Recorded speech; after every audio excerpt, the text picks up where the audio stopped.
All right, thank you. I'd like to welcome everybody as we open the public meeting of the Salt Lake City School District Board of Education meeting tonight on Tuesday, October 19th, 2021. I would like to entertain a motion to enter into a closed executive session for the purpose of discussing character, professional competence, or physical or mental health of an individual and or deployment of security personnel, devices, or systems. I move that we go into closed executive session on the topic of character, professional competence, or physical or mental health of an individual and or deployment of security personnel, devices, or systems. And you don't need the other one mentioned? No litigation. Nope. Okay. On Tuesday, October 19th at 5:31 p.m. Okay, motion by Catherine. Do I have a second to the motion? Mohammed, second. Any discussion? Okay, let's go ahead and vote, starting with you, Bryce. Bryce Williams, yes. Kennedy, yes. Nate Salazar, yes. Mohammed, yes. Melissa Ford, yes. All right, we'll go ahead and close the meeting. Thank you, Sam.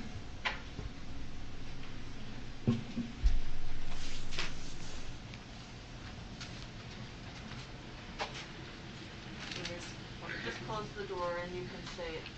Thank you. Become my regular job.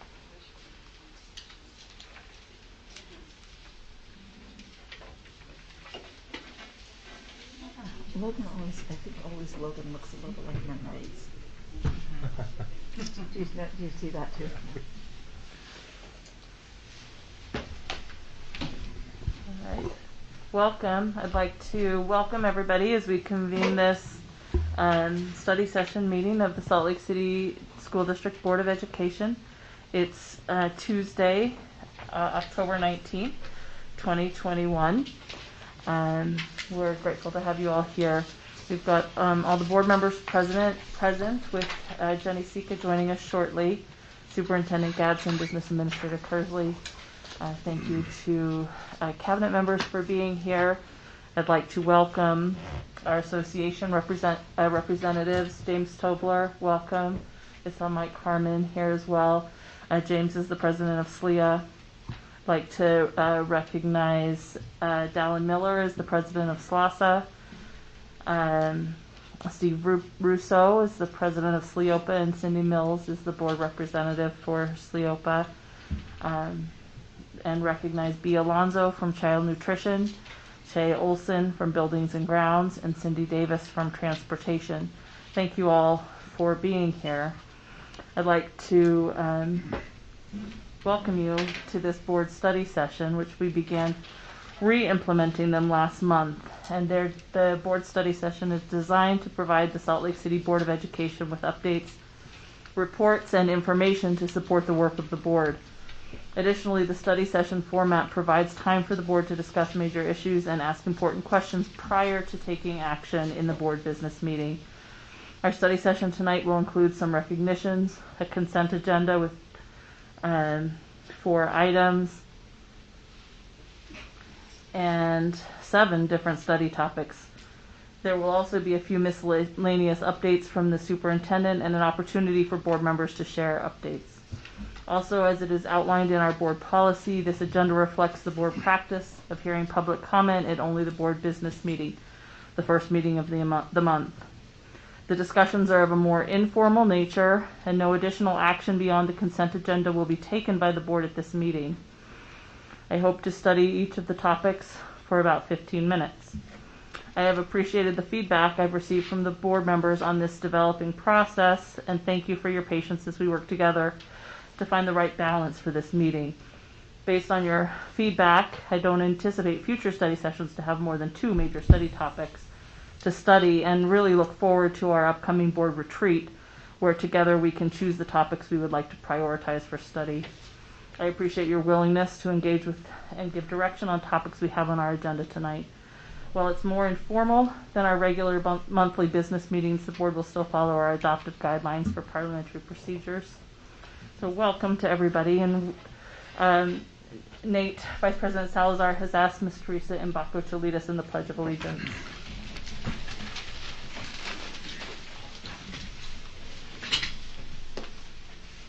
I pledge allegiance to the flag of the United States of America and to the republic for which it stands, one nation, under God, indivisible, with liberty and justice for all.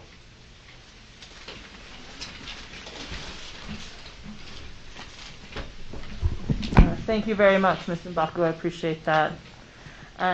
Next up, we have some recognitions, which I'll turn the time to the superintendent to do.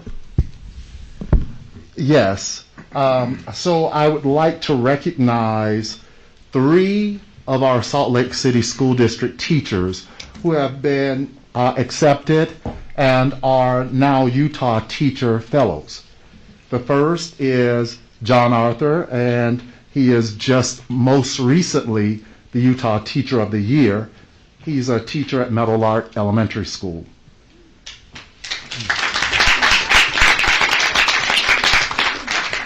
Layla Goby, she's a teacher at Riley Elementary School.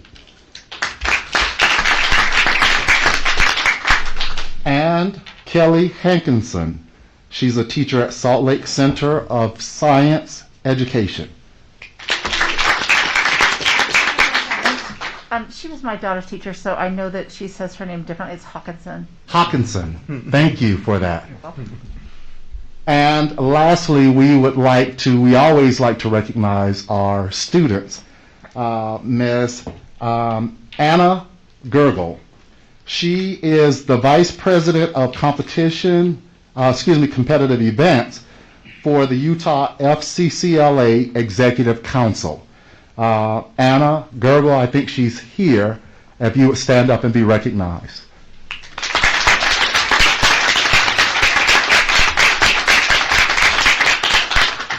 Thank you, President Ford. Thank you, Superintendent. It's always great to recognize the great things that are going on. And congratulations to those teacher fellows and to Anna. Congratulations. All right. Next up, we have the consent agenda, which consists of the purchasing and accounting reports, the Highland High student trip, or West High student trip, and recommendations for case number 22-017. Before I accept a motion on the consent agenda, I would like to note that the West High student trip has a change that we learned about this morning.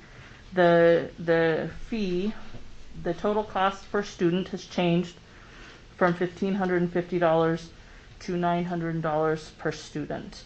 So I would be open to accepting a motion on the consent agenda with the amendment to the West High student trip on its per student fee. I move that we accept the consent agenda of the board study session on October 19th, 2021, consisting of the purchasing and accounting reports, the Highland High student trip, the West High student trip, and the recommendations for case number 22-017. Second. All right, so that's motioned by Catherine and seconded by Christy to accept the consent agenda with the amendment on the per student fee for the West High trip. Any discussion to this motion? Okay, seeing none, we'll go ahead and vote, starting with you, Bryce. Bryce Williams, yes. Catherine Kennedy, yes. Nate Salazar, yes. Mohammed, yes. Melissa Ford, yes. Christy Sweat, yes. Okay, that motion carries. Thank you, board members.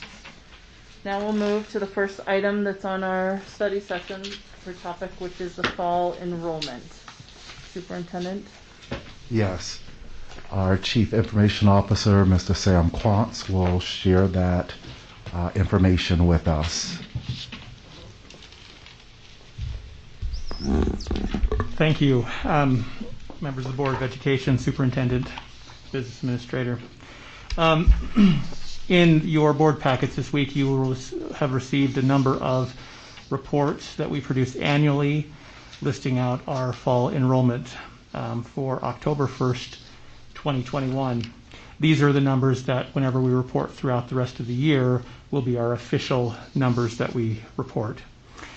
The first report in the list is our fall enrollment report. This lists a count of grades and schools and some of our magnet programs as well. There is one item on here where there was a question about the line item of K-12 SE. That refers to our students who are self-contained special ed. That is not all of our special ed students. In fact, we have about, we were at 2479 is the count of all of our special ed students, so that's resource and self-contained. The reason we break that piece out in this report is because when we report membership to the State Board of Education, self-contained student membership is reported separately from resource students. Resource membership is included with the general ed population, and that's based upon the funding streams that come in for those, for the WPU and for those students. We also use that in our own staffing projections. Every school that has self-contained students receives a certain amount more FTE per self-contained student. Okay. The second report you will see is our fall low income that lists percentages of students who receive free and reduced lunch throughout the district. Then you'll find our multi-language learner or English language learner report that will list percentages per school of those who are multi-language learners.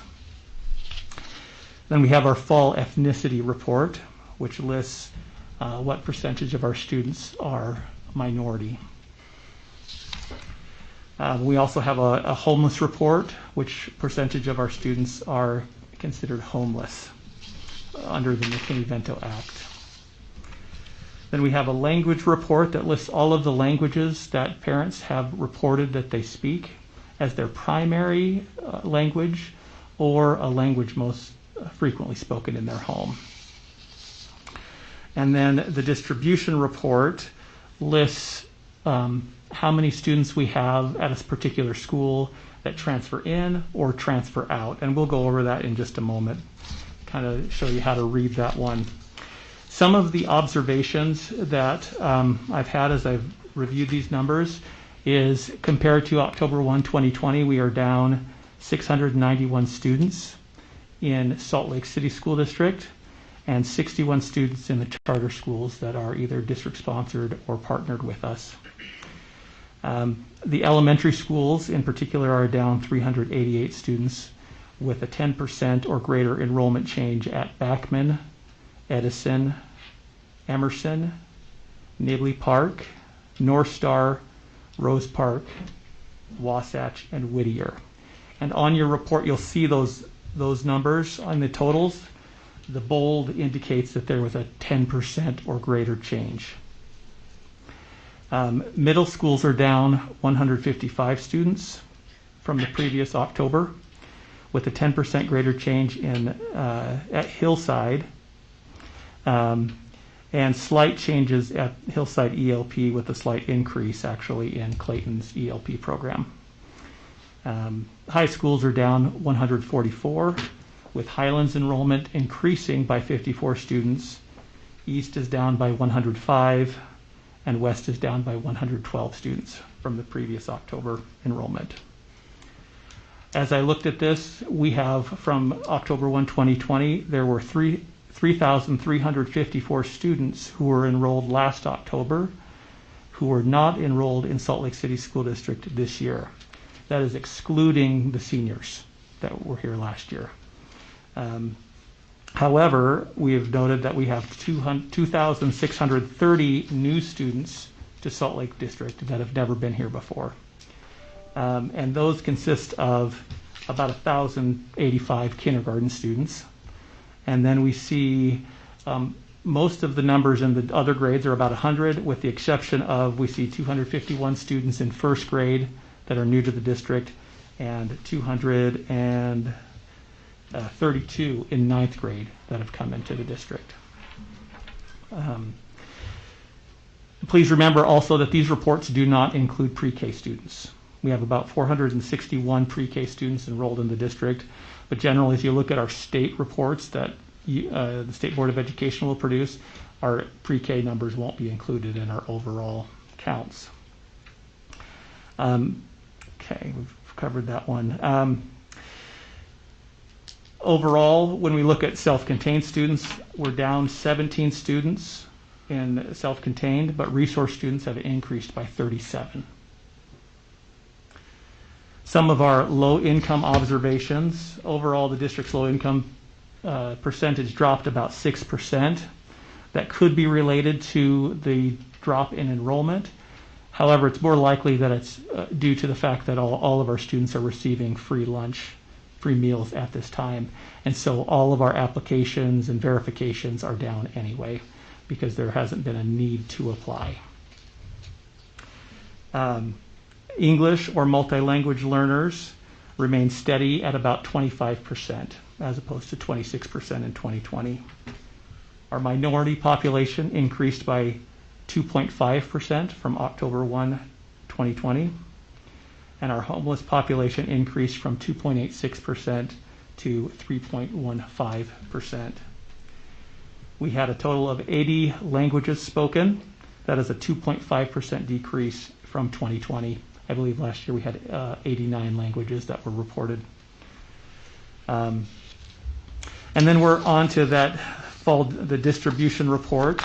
Some of you have seen this before, but some of you have not.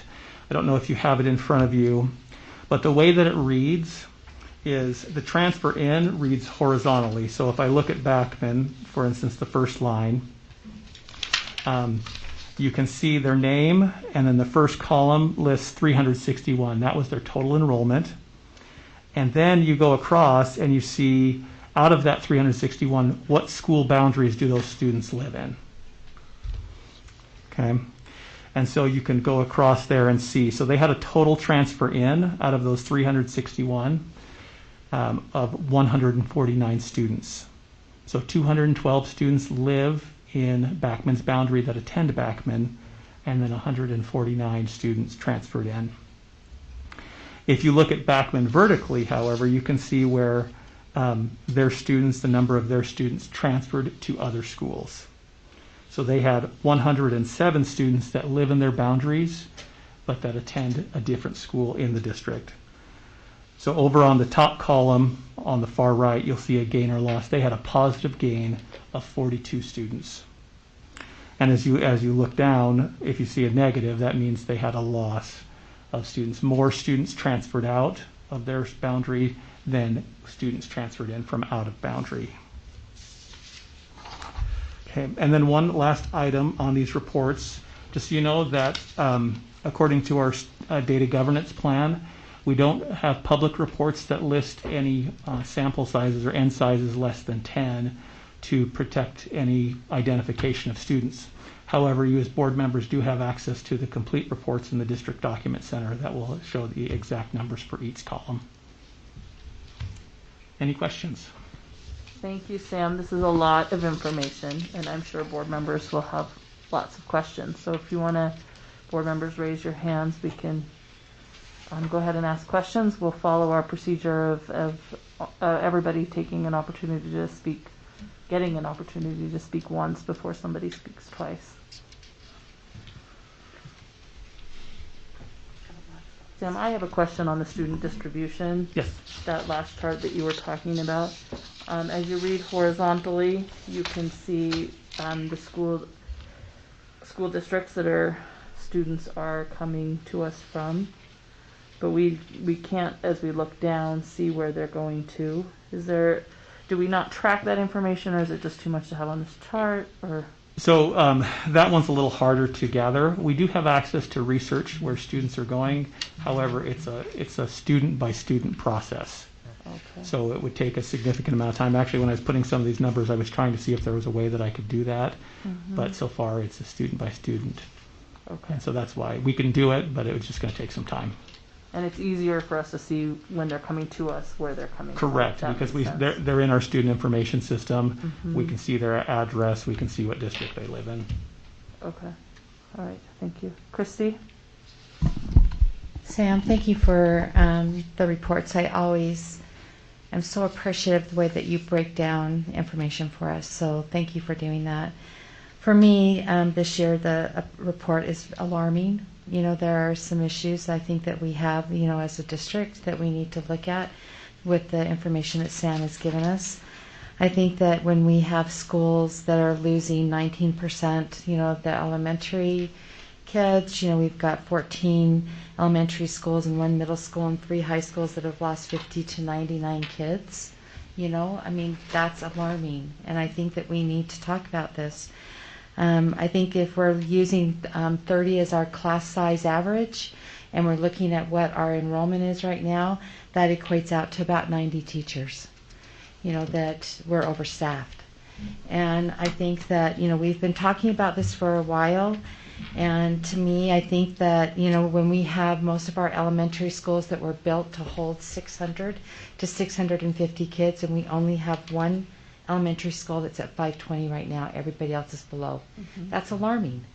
And I think it's something that we need to be talking about.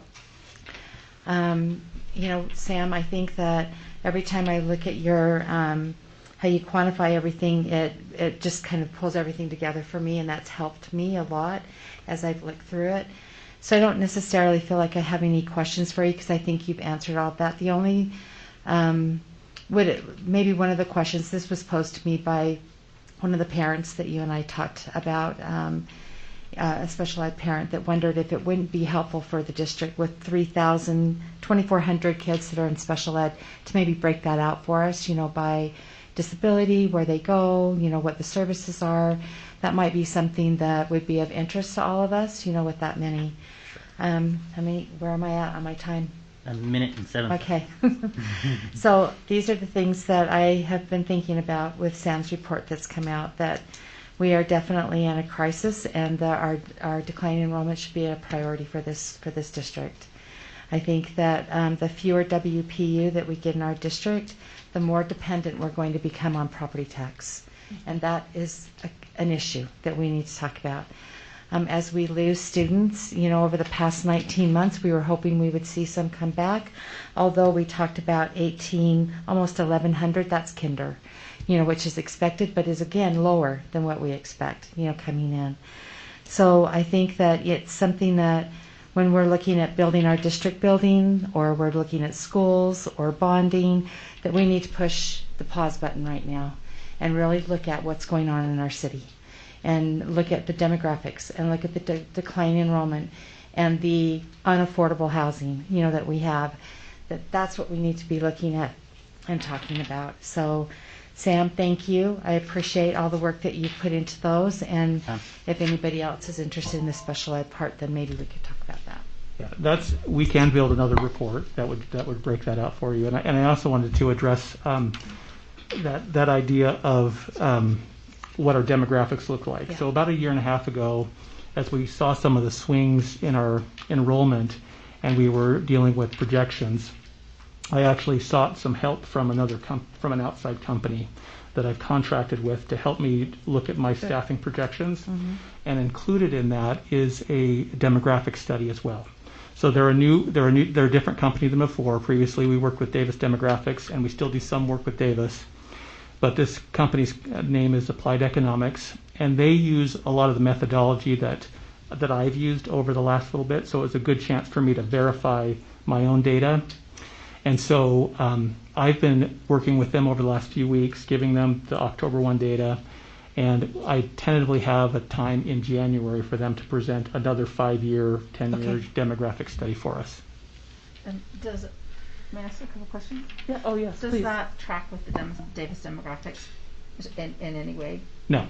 So does it track with them? Yes. We would be able to compare the reports, but they're totally separate companies. So they're separate. Yes, but are the projections similar?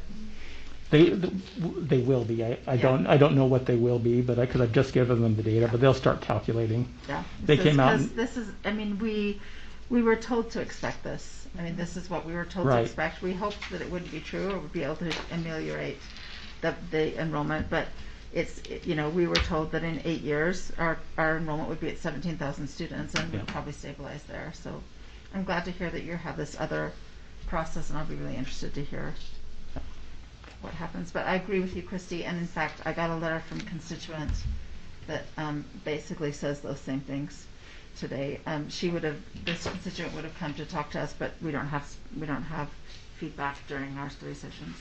So I encouraged her to come next time. So she said many of the similar things that you said.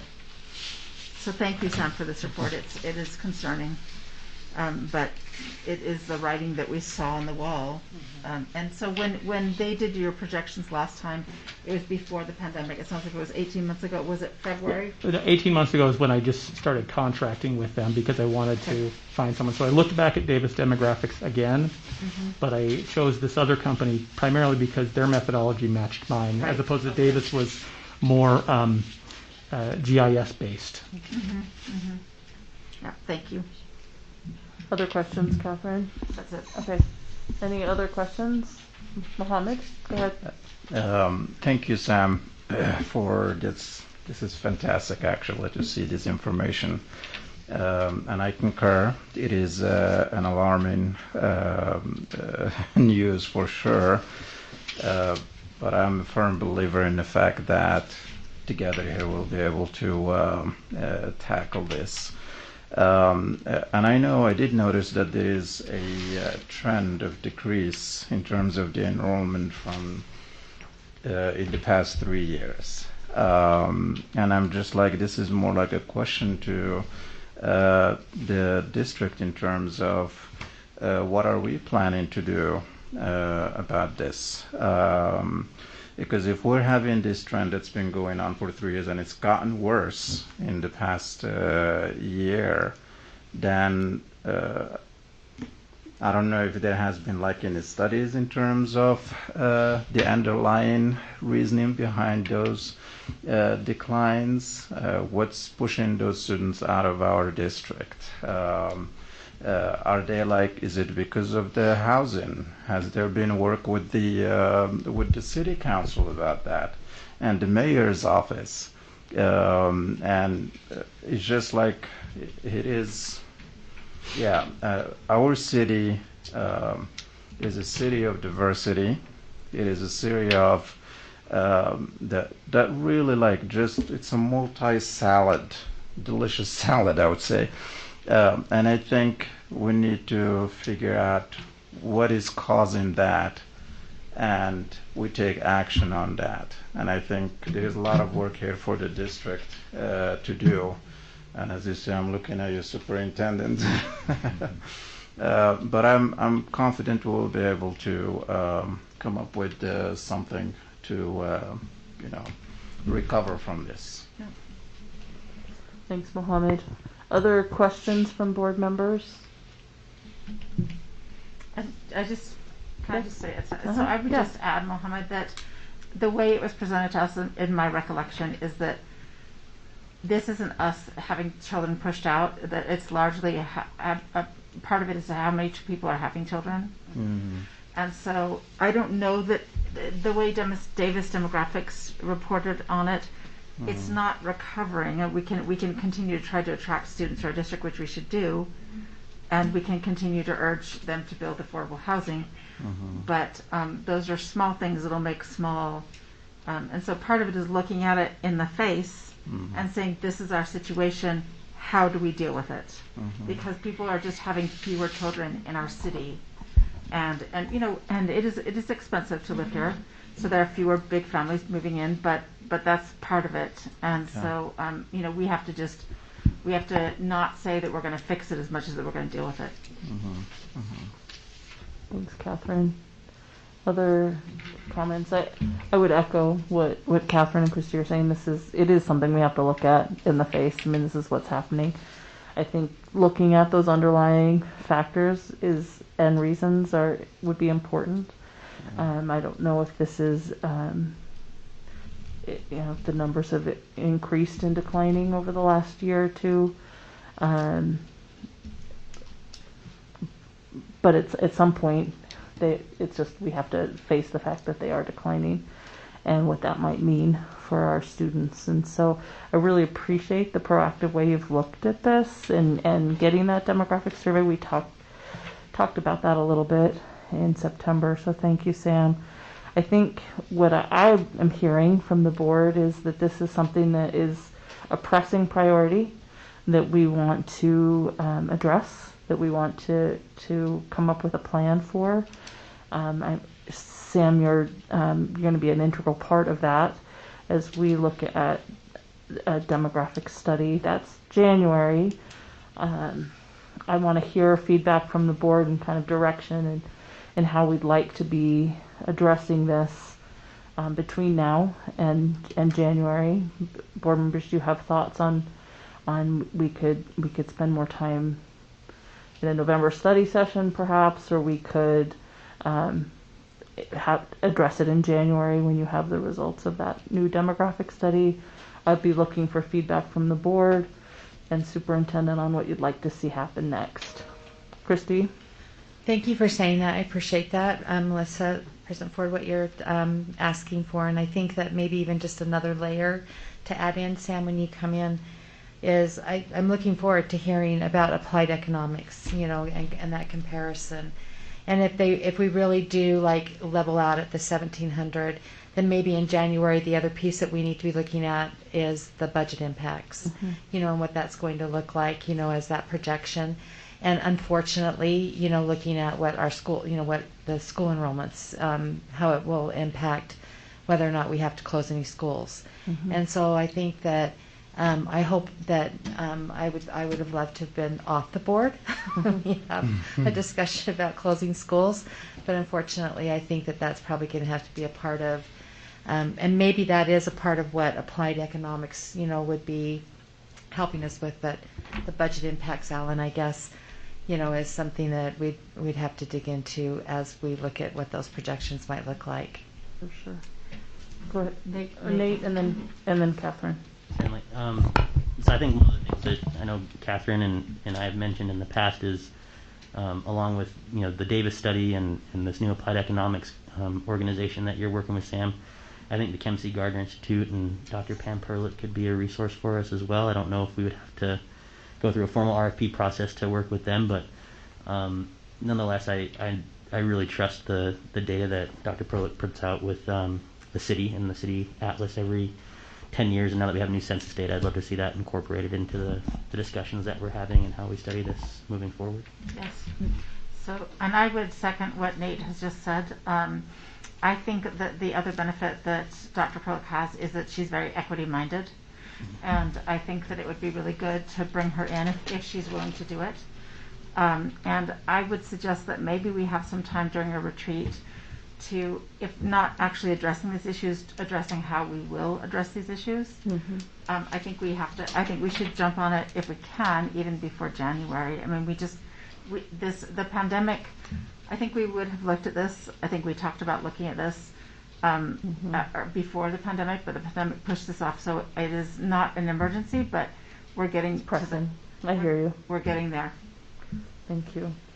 So I'm hearing that we want to talk about the budget impacts of the declining enrollment, Alan, that we want census data included in that demographic information, potentially reaching out to Pam Perlick. Other feedback from the board members and guidance in that? I think that this just sparked the thing for me when we talked about Pam Perlick, is to give specifics, of what we'd want her to look at. Like, for instance, in the census, we heard that Salt Lake City grew, actually, which was a surprise. But who we grew with is actually not who's coming to the schools. And so digging into that, and maybe from your perspective, Sam, giving her specifics, of what we'd want to look at, that would be probably something that would be helpful. Maybe I wrote specifics. Yeah, inclined for her to come and go through that with us. Thanks, Christy. Before we move on from this, I want to just echo that I think doing a special ed student report would be really helpful for us to see in terms of enrollment numbers, and it would be a part of this report. I think that would be really helpful, so I'll second that. If there's not other discussion from board members, I want the superintendent to If you've got any questions for the board about the direction we want to take this conversation moving forward. Well, it's extremely interesting, and I'm new here, but I was contacted by a person that is the executive for downtown, and they want to have a conversation about having or ensuring that there's a primary school in downtown because of how she's talking about this projection that's supposed to grow downtown with children, and those families want a school within walking distance of where they are. So this is very timely, and looking at all of this information is going to be extremely important because you just have so much mixed information. Well, and I think looking at the whole picture and being very strategic as we plan so that we're taking in information from all sides. Yes. Nate? Yeah, I think the last thing I would add is, and Christy's alluded to this isn't an easy conversation to have, declining enrollment, the potential of closing schools. But I also think we should, incorporate discussions about how we recruit students in, what types of special programs we might be able to supplement declining enrollment with. You mentioned some partners. I think the Downtown Alliance could be a potential really good partner with the number of business contacts they have in the city, and what kinds of resources and programs and just our district that we can sell with them so that folks who are working downtown might want to bring their kids to our schools here in the city.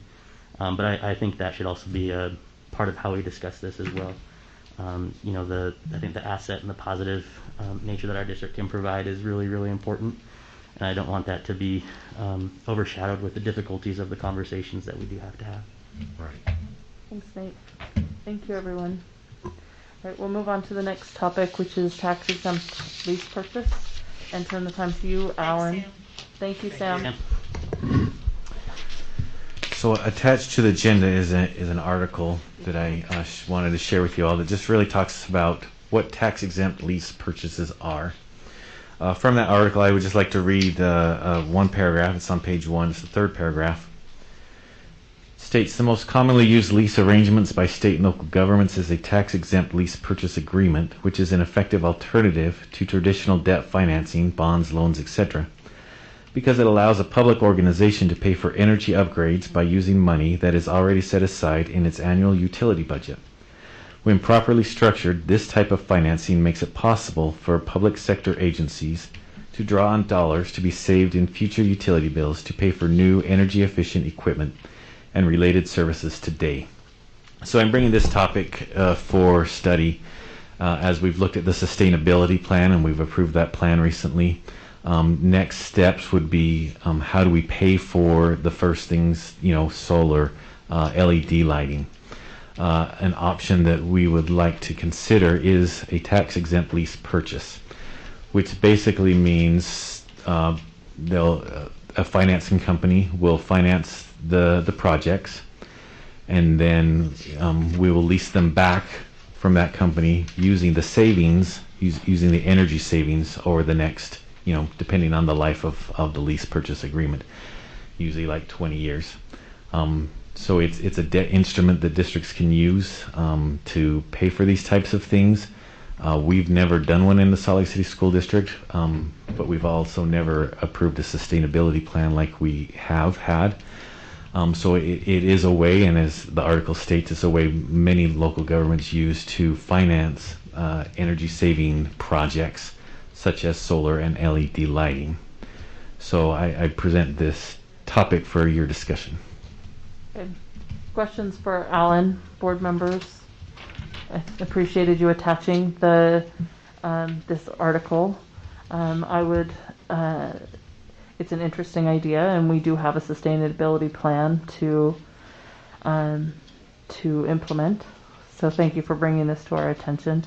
I don't expect the board to make a decision or even give direction at this point. I think it would be interesting for me to know, and Alan to know, how the board generally feels about what they read and what kind of questions you would have about this, so that we can get those answered, and Alan can know if this is something he can or ought to at least pursue looking into in more depth.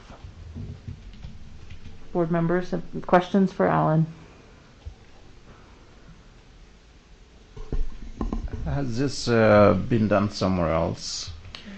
Yes, there's several, I mean, huge long lists throughout the country, and even here in Utah of school districts and other entities that have used tax-exempt lease purchases for financing these types of activities. Okay.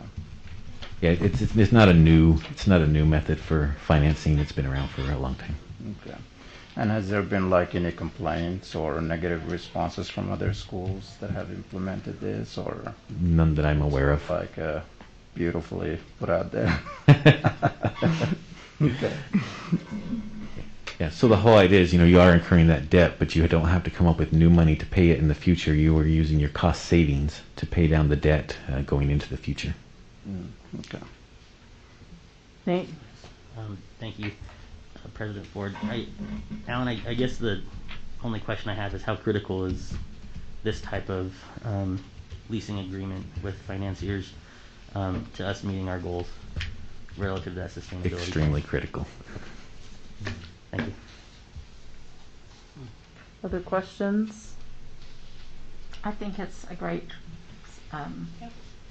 thing, and we should go ahead with it. I mean, because that's. Does everybody feel that way? Give Alan permission to look into this in more depth as a way to meet our goals? Absolutely. Okay. So, thank you, Alan. Thank you. All right. The next item for our study is the 2021-2022 Salt Lake City School District organizational chart. This is something that the board has requested of the superintendent, and thank you for having this on this agenda and attaching it. I think it's important that we see the district organizational chart and give board members an opportunity to ask questions and to understand that. I know that in my very limited experience, we've taken an opportunity in really after some more time than you've had with the district to see your vision for the district, and I think we gave our previous superintendent a year to present a vision for that for this district organizational chart. And so I appreciate that this conversation and this study now.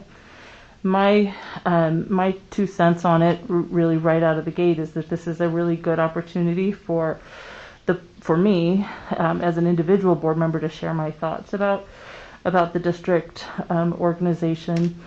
I think that a good way of looking at it for me is I see all of those who work in the district office as really highly qualified individuals that I support. But I do want the district office to be looked at as a support organization for what's happening in schools, and all of the research and information I've looked at in my limited way lets me know that what's happening most directly with students is where we have the most impact. And so my guardrail for you as you're planning your organization, district organization, is to really look at a way to focus that structure on supporting what's happening, interfacing with students directly. And so the one change based on this chart that I would look at would be I would put the business administrator reporting to the board rather than directly under the superintendent. Right, and that's been updated. It's just the instrument that the assistant is using to draw this. She's having to play with it. And I have the updated version. There is a solid line from the board to the business administrator. She has to manually draw the dotted lines and things like that when it doesn't follow a standard. Okay. So that is noted and has been taken care of. Okay. Thank you, Superintendent. You're welcome. I'm sure, given an opportunity to look at this, board members, that you have questions for the superintendent and maybe direction as we study this and maybe move forward in the future to see your organization plan. Most with definitely. members. And so Business Administrator Kearsley has the updated version that he will pull up momentarily. But I do want to thank the board and just make clear that there are only 2 new positions with the exception of the administrative assistant, and you will see the corrected version that you were describing there. Oh, okay. Thank you, Superintendent. You're welcome. And so there have only been 2 positions, 3 if you count the administrative assistant, for the Executive Director of Organizational and Strategic Leadership. But the 2 positions that I requested and were approved by the board were the Executive Director of Organizational and Strategic Leadership and a 4th Network Director. Those are the 2 positions that have been added to the org chart. As I explained coming in, forward-facing and the service that we provide to schools, you will see that our organization does not necessarily provide service that we are hoping effectively and efficiently. Also, there are outdated titles or titles that don't align to national titles on our org chart. I explained that if any of our staff members go out to conferences on the national level and they say what their title is or tell people what their title is, for instance, the Executive Director of Auxiliary Services, that has been updated. It would be the Executive Director of Operations or Chief Operations Officer. It's not typically known as Auxiliary Services anymore. And even the connotation of auxiliary, extra, or supplemental services can make people in that division feel like others in our district. And so as I explained coming into the district, that I needed to first understand what our organization looked like before I could propose a reorganization of the district. But one of the things that I knew that was clearly missing was a person that would lead and provide direction for strategy in our district. And because of our support or the needed support for schools, a 4th Network Director was needed. So if you look on the tab Superintendent and Cabinet, you will see that our Business Administrator is currently displaying that, and you will see all of the direct reports for the Superintendent as well as the Business Administrator as we partner and provide service to the district.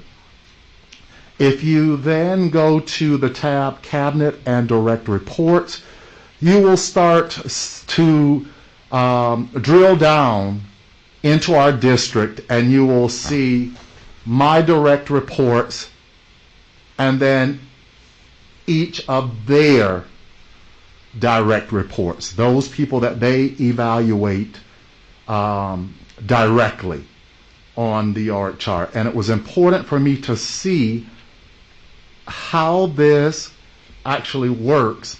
And we're currently speaking of enrollment. And something that I'd like to make clear is, and I say the same thing for schools, no matter how large the district is, the functions of a district still exist. And you have to decide whether you're going to make it very nimble and have a small number of people who are doing a lot of jobs and not being able to do them well. For instance, when we're providing support to our students in student support services, is that organization really one that provides the direct services to students in schools through school counselors, social workers, and being able to provide those direct student services that are needed in teaching and learning? Do we have people that are not only able to provide professional learning where folks leave the school building, but also that job-embedded support to help our teachers improve practice and expand their capacity? Currently, we have content experts who are also trying to provide the professional learning, who are also trying to provide the job-embedded support in buildings. So I just want to make sure the board understands that no matter how many students we have in our district, the functions of the district still remain, and we've got to decide whether we have a small number of people doing multiple jobs and not being able to do any of those jobs well, or whether we actually want to invest in the people to provide high quality services so that those people in the classrooms and leaders in our buildings feel supported and are therefore able to do their jobs at a high level. If we move to leadership and performance, the leadership and performance tab, you will see there in red that I am proposing repurposing the Director of Focus Schools position. You will see the 4th Network Director, and everything else has stayed the same. The Director of Career and Technical Education, the Supervisor of Athletics, and Title I Coordinator in a split position. The only thing that has changed on that organization, on that particular organizational chart is the addition of the 4th Network Director, and my request, and not asking you to take action tonight, but again, studying and having the time to ask questions and consider my request to repurpose that director position. That would take us over to the tab of organizational and strategic leadership, where I'm asking for that position to be repurposed as the Director of Organizational and Strategic Leadership. So a director position that we already have, I'm asking to move that director position into the newly established division of Organizational and Strategic Leadership. And lastly, I'd like the board to consider, based on what I heard clearly from the majority of the board as direction, and costing it out and looking at contracting support for our Executive Director of Policy and Legal Services. The costs would be much greater than hiring an additional staff that is an attorney to share and assist with some of her caseload. And you will see that on the organizational chart as proposed. I'm currently working with the Executive Director of Organizational and Strategic Leadership, where that work resides, to work with my direct reports and really have conversations that will inform a reorganization of the district that will be brought to the board later this year for consideration and implementation in the fall of 2022. At this time, President Ford, I will yield to any board questions. There's a lot of information, Superintendent, and thank you for sharing it with us. Yes, ma'am. Like we've said, we're not asking for the board to take direction, right, or to take action on this. I think it is important for the board to be able to ask questions and share their thoughts and and get information from you about what you're thinking. I do think it's important that we have open conversations about this, and Yes. and I hope people do understand that we value the work that's being done at the district office and everywhere within the district. Yes, You know, ma'am. we definitely have great people doing great things that support our students, and we definitely want to make sure that we're supporting them, all those employees, the best way we can. Board members, do you have other questions or comments for Superintendent Mohammed? You had something you wanted to say? Yeah, it'd be nice if we could have the names added to the positions, like in here, for example, if we say Executive Director of Policy and Legal Services, it would be great if there is a hyperlink of just clicking on a name and it'll pull out the contact info or something like that. So that potentially this organization chart could be attached to the website with links to how Yes. to reach, so people could see the structure. Yeah. And maybe, yeah, I think that's a good idea. I take feedback from the board on that, and Superintendent, you will too. I think we certainly want to get it more complete and finalized as we do that. Mhm. Nate? Superintendent, I just have a quick question about the proposal to have our Title I specialist or director, working in conjunction with the responsibility in athletics. I would love to seek to understand, kind of what your thoughts or your strategy is behind that. Just knowing that we have a number of Title I schools, between elementary and high school. I can assume that it's a very big job with a very with a population that could really use a lot of support. So I'm just wondering if you can help me seek to understand what the reasoning is behind that dual position. I would be glad to, but that wasn't a decision of mine. Okay. What you're seeing is the organization as I'm finding it. I see. And so that was already a split position in the organization. Those are things that I'm sharing that I have to study and really make sure that the expectations the board has for me and the services that we want to provide to the schools are actually reflected in the positions that we have and the work that we're asking people to do. Excellent. Thank you. I'm sure that gives you some glimpse into how I might feel about that. Most definitely. Thank you. Thanks, Nate. Catherine, go ahead. Thank you very much for providing this chart. I appreciate it, and I understand that some of it is what you've been handed, and some of it is what you're changing. I understand that. A couple things that I would say. I think we do need to look at this carefully and look at see the names attached. Perhaps I agree with that, Mohammed. It would be nice to see a big picture of Christina once we clicked on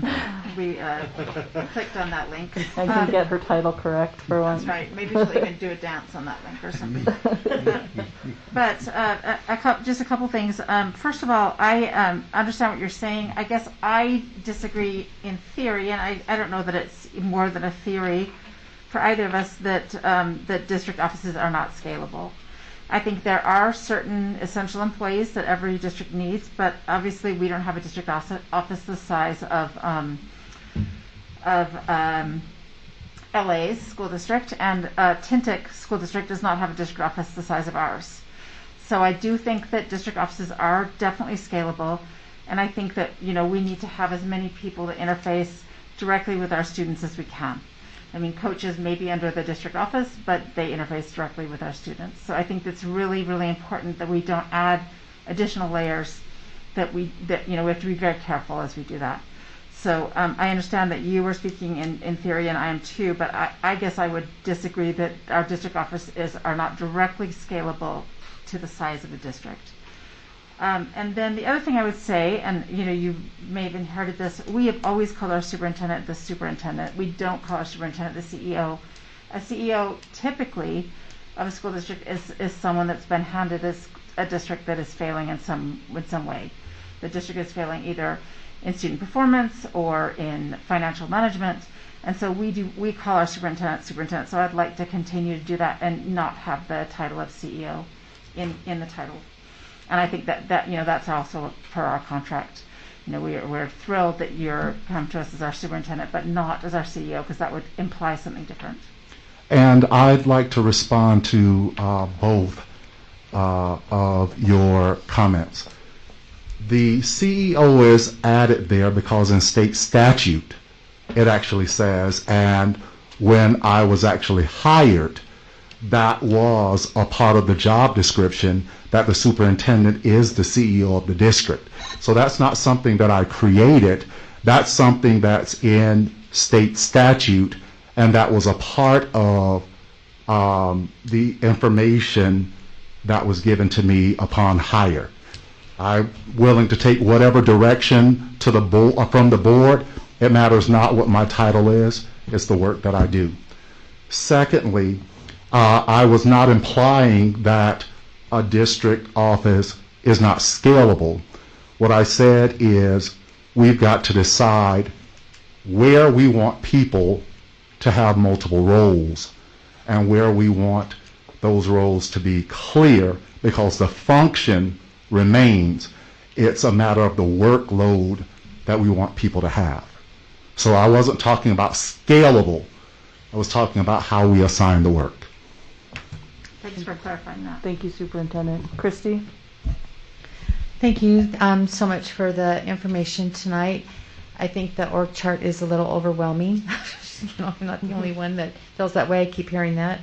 I agree. I would like to see names, on them. That would be really helpful, to connect that, to the people that you have up on the chart.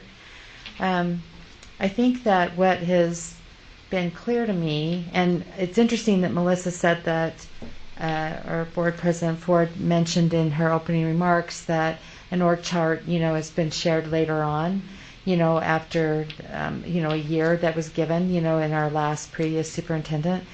But I think that one of the things that I've been unsure about and why the request was made, to have the org chart is because we really haven't had an opportunity to sit down and talk to you about your vision and your mission and what you want to try and accomplish. I feel like I learn more about you through your interviews than I do here at this table. And so, I would like that to change, so that we have, and maybe it's our agenda, or maybe it's giving you opportunity. I mean, you need to let us know that, because I don't really know what your vision is, and so I feel like I've learned a little bit about you in those interviews, that you're doing in the public, and then also, through the memo or the superintendent's letter that you send out to the community. I find that I learn more about you in that. And so I would like to figure out how we change that a little bit, Superintendent Gadsden, so that we have more of a conversation here at the table. And then I also think that I've always been told in all my training that we shouldn't surprise each other. And so I think that that's just one of those guardrails that all of us, even myself, that we need to figure out how we don't surprise each other, so that there isn't, weird questions that come up here at our board table that you're unprepared, to answer. And, so I apologize if I've done that in the past, because I think all of us, are just trying to feel our way through this new superintendency, with you. I think that it's a difficult time for you to come in, because we've got a new superintendent, a student achievement plan that we have to do, a demographic study we have to do, a redistricting. I mean, it's just like one thing after another, and trying to prioritize that in a way that continues to grow the district would be important. I agree with what Catherine said about scaling, and for me, I think about the question might come out, or the conversation might come out about how do we take the positions that we have with a declining enrollment, and then do we justify, the programs that we have by the people that we have, or do we then say, let's really invest in small schools?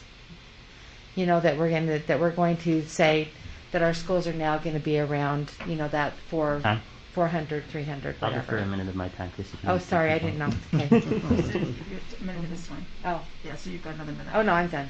That's fine. And so I definitely appreciate what you've said, Board Member Sweat, and what I will say is I'm the employee of the board. Whatever opportunity you provide, I'm willing to have the conversation. I've thought it extremely important that the community understands my vision, and the community understands why the board hired me.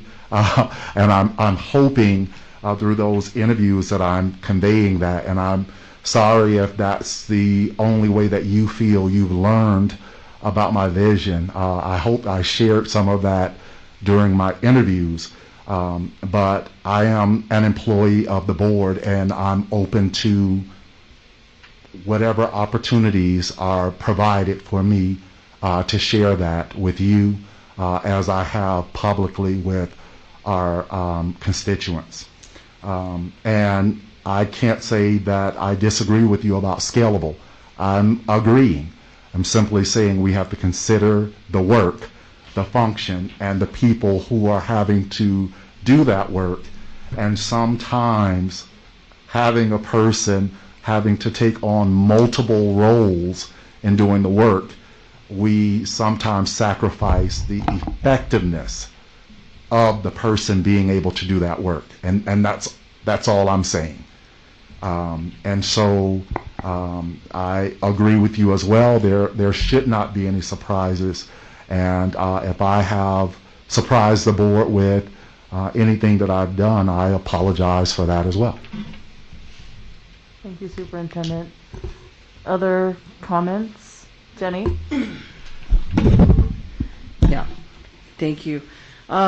Just looking at the chart and all that, being in a position where I had worked for corporate before, I just want to make sure that this chart is still focused on an open policy towards superintendent and staff to superintendent, and superintendent to students.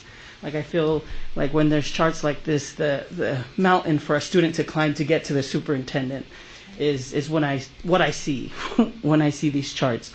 So I that's just one of my suggestions, that there's still such open policy for both staff and students to reach the superintendent instead of being ushered to other directors or whatever. And if that's the case, I've been in corporate before where it doesn't really work well, with that type of atmosphere. So that's just my suggestion and my thoughts, and what your thoughts around it are. Right. So I make sure that I have an opportunity to be in schools.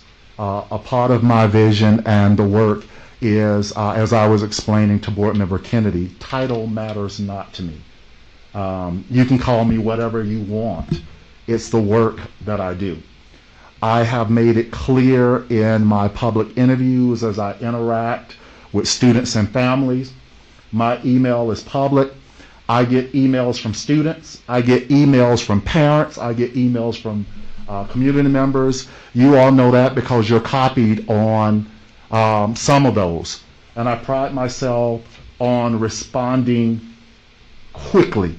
Most of my responses are within less than 24 hours because that's important to me, that people know that I'm accessible and that they are a priority. And one of the ways that I show people that priority is through communication. This org chart is pretty much what I've inherited with the few suggestions that I've added for efficiency. It's mentioned adding names, and I will do that, but one of the reasons why I don't typically add names to org charts is because they change so often. And if you look at a lot of the school districts that have names on their org charts, they're outdated because 2 people ago it was never changed, and the third person is sitting in the position and the other person's name is still there. And so just the work that constantly goes into updating names is typically why I don't put names on the org chart. But most of the people on this org chart are the same people that were there when I arrived. Thank you, Superintendent. I think this has been a really good conversation. I really appreciate your openness in talking to us about it and presenting it to us. I think as we move forward with a student achievement plan and this organization chart, and we set goals for how we do support our students, that having a real clear design for this plan and how that it does the district organization supports the work of supporting students and educating students with the meeting the vision of the board is essential. And I really hear that you're interested in engaging in that process together with the board. And so thank you for that. I think that that's great. Do I have any other questions from board members about this organizational chart as a superintendent? Can I just make a comment? Of course, Christy.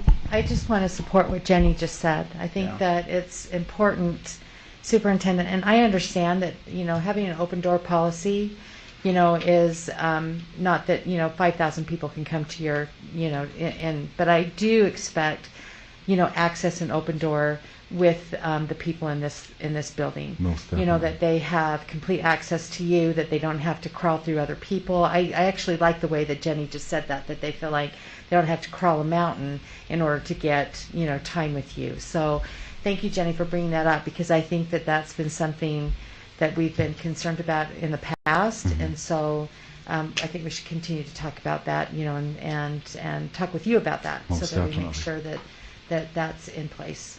And I can tell you, I pride myself on the fact that since I've been here, everyone that has wanted to meet with me, whether it's a drop-in and I have nothing to do, or people who have requested a meeting with me, I've been great about making sure that people have access to me. So that is not a worry you have to have with me. And I would venture to say you can't find anyone who's said they wanted to meet with me or talk with me and they have not had a chance to have an audience with me. Thank you for that, Superintendent. Let's go ahead and move to the next topic for study, which is the Board of Education Handbook. So Melissa, may I speak to that for a Of moment? course. Yep. So the reason that was on the request from Board Member Williams and I is because we feel like it's outdated. It has not been looked at since 2017. That's right. So really, it's just getting direction from the board that the handbook can go into the policy committee and that we can look at it and make sure we're in compliance and update it. So it's not really, a study topic. topic, but yet it will be eventually as the policy committee goes through it, because we didn't realize it had been 2017 since it had been through. Right. We thank you, Christy, and thank you, Bryce, for bringing that to the attention Well, and of Catherine the board. because she knew about it too. Well, the policy subcommittee, and I think a good way to discuss that is that we do as a policy subcommittee review all of our policies on a rotating basis, so that we go through every policy in a 2-year rotation. And Ms. Kindle, who's the Executive Director of Policy and Legal Services, leads that committee. And thank you, Christina. I know. But the board handbook itself doesn't come through that rotation. And so I really appreciate the policy committee bringing that forward. It hasn't been revised since 2017. It's been reviewed recently, more recently than that. But I think it is time that the board do some work on that. And I am comfortable with it if the board wants to give consensus support for referring the Board of Education handbook to the policy subcommittee for review, to do work and revision, and then bring back to the board. It's the Board of Education handbook, so I don't anticipate that this would come to the board on a consent, like some of our policies do, but that it would come back to the board. My question for the board is that the process that they would support is sending it to the policy subcommittee? It's also something we could choose to work on at the board retreat, but I think my recommendation might be that it go to the policy subcommittee first and have them review, bring it back to us, and it not be the focus of the retreat. We have plenty on our agendas to talk about at the retreat. Yeah, I think. But I want to hear what the board thinks about that. Okay. And thank you all for bringing it.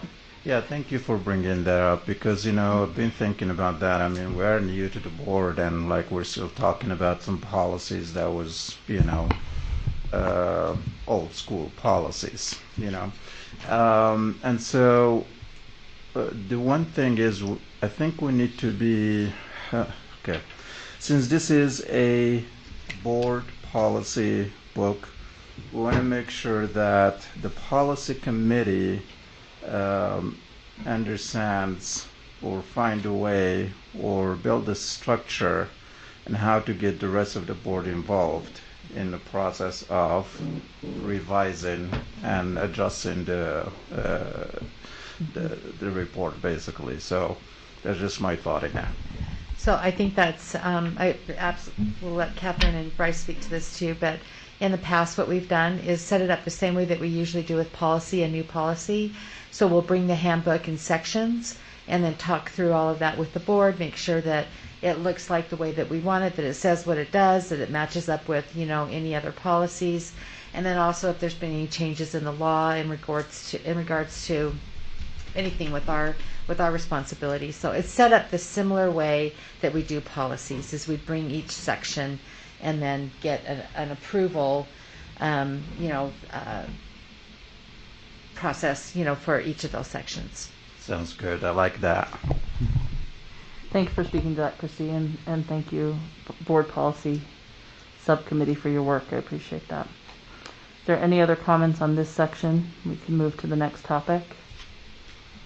Nate? Yeah, I just echo what Muhammad said. I think the process of having policy look at it, but consideration coming from the whole board, knowing that it's our board handbook and how we conduct business, I think is really important. I think there are some things that I'd like to see as potential additions to the handbook, like our governance process, Robert's Rules of Order, some of the things that we've been talking about, and how we're conducting our meetings, timekeeping, all that stuff. We can talk about that later.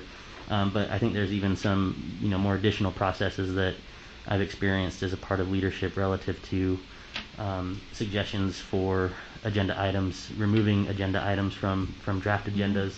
Our processes for those types of things, I think, would be really, really important for us to understand and develop collectively as well moving forward. Thanks, Nate. Yep. All right, thank you, everyone. Now we'll move to the District Extended Learning Program, ELP. Superintendent? Yes. At this time, I'd like Dr. Tiffany Hall and Ms. Allison Peck to come forward. Again, as we've been keeping here tonight, we would like to hear just board deliberation, thoughts, get some direction. And this is definitely not meant to be exhausted tonight, but we would follow the board's direction. And this topic is a big one that I know needs to come before the board, and there needs to be some discussion multiple times. Thank you, Superintendent. I appreciate you setting that up. This presentation there's a lot of information here, and I hope the board has had a chance to read through it. And I want to thank Dr. Hall and Ms. Pack. I'm happy to meet you. Nice to meet you. Thank you for putting all this work together in this presentation. We really appreciate the research and effort you've put into it.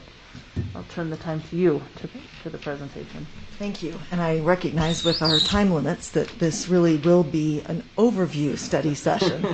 And we intend it to be so. It's a very important topic. It's a topic that we have talked around and about in our district, both of these in ways as we think about what do we look like moving forward and how do we bring those issues of equity and access to all of our students and everywhere that we are. So thank you for giving us some time to talk about that tonight, and know that at the end of this, what we're hoping to do is have a sense of where you'd like us to go next so that we can provide a more focused discussion about this at a future time. But first, I'd like to introduce Allison Peck. Allison Peck is our new Extended Learning Program Supervisor. She has been a gifted and talented teacher, and she has been a magnet principal, and she brings a great deal of experience and insight into this position. So we're very, very glad to have her with us on our team now. As you have seen before, we have two things that we would like to talk about. I'm going to talk about the moving an all-day gifted or magnet program to the west side. And then Ms. Peck is going to talk about a cluster grouping model, which is a new evidence-based way of providing gifted and talented services to students in schools. So very quickly, I know that you all had a chance to look at this beforehand, but the Magnet program is in fact an important part of the educational opportunities that we provide to students. And it's important because our highly gifted students do need an appropriate academic challenge, and they also need an appropriate place for social and emotional support, especially for our twice exceptional people. So we do have 3 programs in our district. They are located at Hawthorne, Emerson, and Whittier schools, and I have those circled here on our district map. And as you can see, they're kind of clustered in the same area, which is why we're bringing this topic to you. We have a couple of issues around that. First, that parents, we know that their parents and students like to attend school closer to their own home, but also that we want to message that we have gifted students in all of the areas of our district. I would like to comment also on this, that our data will show that our families continue to commit to whatever they have to do to bring the best opportunity to their students. And so that is something that I find to be very important in this conversation, is remembering that all of our parents want what is best for their kids, and we need to think about that in terms of access. So, Mr. Kearsley, I'm really not sure what happened to my font there, so I apologize for the weird font when it moved over to this computer. But we are talking about moving versus new, and there are a couple of reasons for that, and it was apropos that we went after Mr. Quantz in talking about our declining enrollment throughout the district. Right now, with our 3 magnet programs, it's generally met our demand for enrollment. This board, many of you will remember that we have had in the past added 1 class at one of our magnet elementary schools, and had that class kindergarten through 3rd grade until we were able to merge that into a single class. But generally, the number of classes we have meets the need that we have for that. Previously, we have not opened our K-3 magnet programs to outside families. This year, we have done that. It brought in fewer than 10 students, but it did open some of that enrollment. And thinking about a new program, and this is a very rough estimate, but if we were to put a new program in with 6 or 7 teachers, that would be about $700,000 a year. So we need to sort of think about those numbers. And that's a high average, but thinking about what that could look like. So at this time, we're really not sure that we could sustain an additional program, which is why I'm talking about a move and not a new. So can I just ask a question about that? So I'm not saying that I support a new program, but I do disagree with the fact that each MELP costs about $700,000, because those are FTE credits that the students would generate in their regular classrooms. So my understanding about the MELP is that they actually cost very little besides testing, because if they're at a functioning school, then if we have students to fill them, students who qualify, and if they're functioning at regular levels, then they actually cost almost nothing. Dr. Kennedy, you're absolutely correct. But if we don't have the enrollment to fill a new school. Exactly. So for instance, if we were suddenly at capacity and had another 75, 80 students that qualified, then that would absolutely be the case, and we would be able to repurpose that. So it's the question of how many students do we have in this program that creates the cost to the program. Thank you for that clarification. And I agree with you about that. This is a map of all of our students who are currently enrolled in the MELP program by their home address. So you can see that we do have a cluster in kind of the southeast corner of our district. And then we have a cluster in the northeast, the northwest, and the all 4 of those directions. I lost which one I was on. And I've broken this up for you so that you can kind of see that it's fairly standard where they have all decided to go. I mean, it's not that they're all going to one program or another. This is Emerson. This is Hawthorne. And this is Whittier. And so we can see that our students do come from all over the districts to attend our MELP programs. I asked our transportation services to share the busing routes with me. And throughout the district, the average busing route could be from first to last stop, anywhere from 40 minutes to 1 hour for this ELP bus transportation. These are our current enrollments. They are current as of Mr. Kwanz's numbers tonight for October 1, 2021. And one of the things that I wanted to look at was what would it look like for each one of these schools, their enrollment now, and then their enrollment without MELP, and then also in looking at the sustainability, as Board Member Sweat has talked about very often, how are we looking at our schools and their uses and our sustainability committee. So these schools, Emerson and Hawthorne, were built for 550 and Whittier was built for 700. Looking at those building profiles, knowing that Emerson was built for 550 students, we also know that it is the actually most at capacity school we have, elementary school that we have. It actually has already 6 portables, and 2 of them are used for ELP and DLI, 1 for resource, 1 for academic support, and 2 that are shared by music and art teachers and the NELP program that come in and out throughout the week. So it is our highest capacity. It is also our program that has merged our ELP with dual language immersion. And that, while that is not exactly on our state model, since the state model says that dual language should be open to all students. So that's really kind of the question, would we move one and where would we move it? So I'm going to leave the which would we move and just talk briefly about the where would we move. We have 2 models on the west side. We have a K-5 model, which would point to Glendale Middle. And for instance, we have Parkview, which was built for 600 students, currently has about 200 students, is housing our virtual program, but those could move. We have Edison, again, below capacity. Both of those schools have a high usage of data to track student performance, and they would be great candidates. They are open to involving programs and meeting with parents and bringing them into a building. Glendale, which is the middle school there with grades 6, 7, and 8, currently has about 250 students. They've also already identified and are beginning to serve gifted students in grades 6, 7, and 8, recognizing that that was a need that they had for students who are not choosing to go across to a Hillside or a Clayton for their gifted services. Dr. Hall, could I ask you a question? Mm-hmm. I'm just trying to wrap something, and I'm like on the slide before, because no, keep going, that one.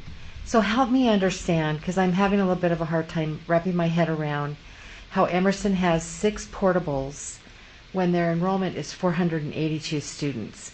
Why do they have 6 portables? Why aren't they utilizing is it because they've got small classes? Part of it, so every classroom inside the building is being used. There are no empty buildings no empty classrooms in the building. But the only way they could be doing that is if the classes are small. Well, part of it is because they are a hub for our special ed students, and so some of those classes are smaller. We have some self-contained classes.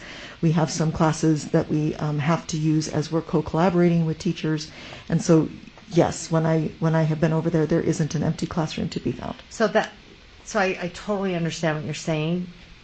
It's just that's just a really hard thing for people to wrap their heads around. You know that you've got 6 portables sitting outside of a school that was built for 550, but we only have 480 kids in there. So let's say that we don't have those small classes. Then because right now that's what the school's done is said, here we're going to have small classes here. We've got this hub here, which also is small class. We've done that. The school hasn't decided that. We've done that, and that's one of the things. We decided that a hub was going to be there, DLI is there, MELP is there. So the programming and the instructional space that the programming requires has created the configuration. She even has behavior support in the principal's conference room because there's nowhere else in the building for it to go. But just to clarify, there isn't a separate DLI program from the MELP. No, it's the same program. It's the same program. Right.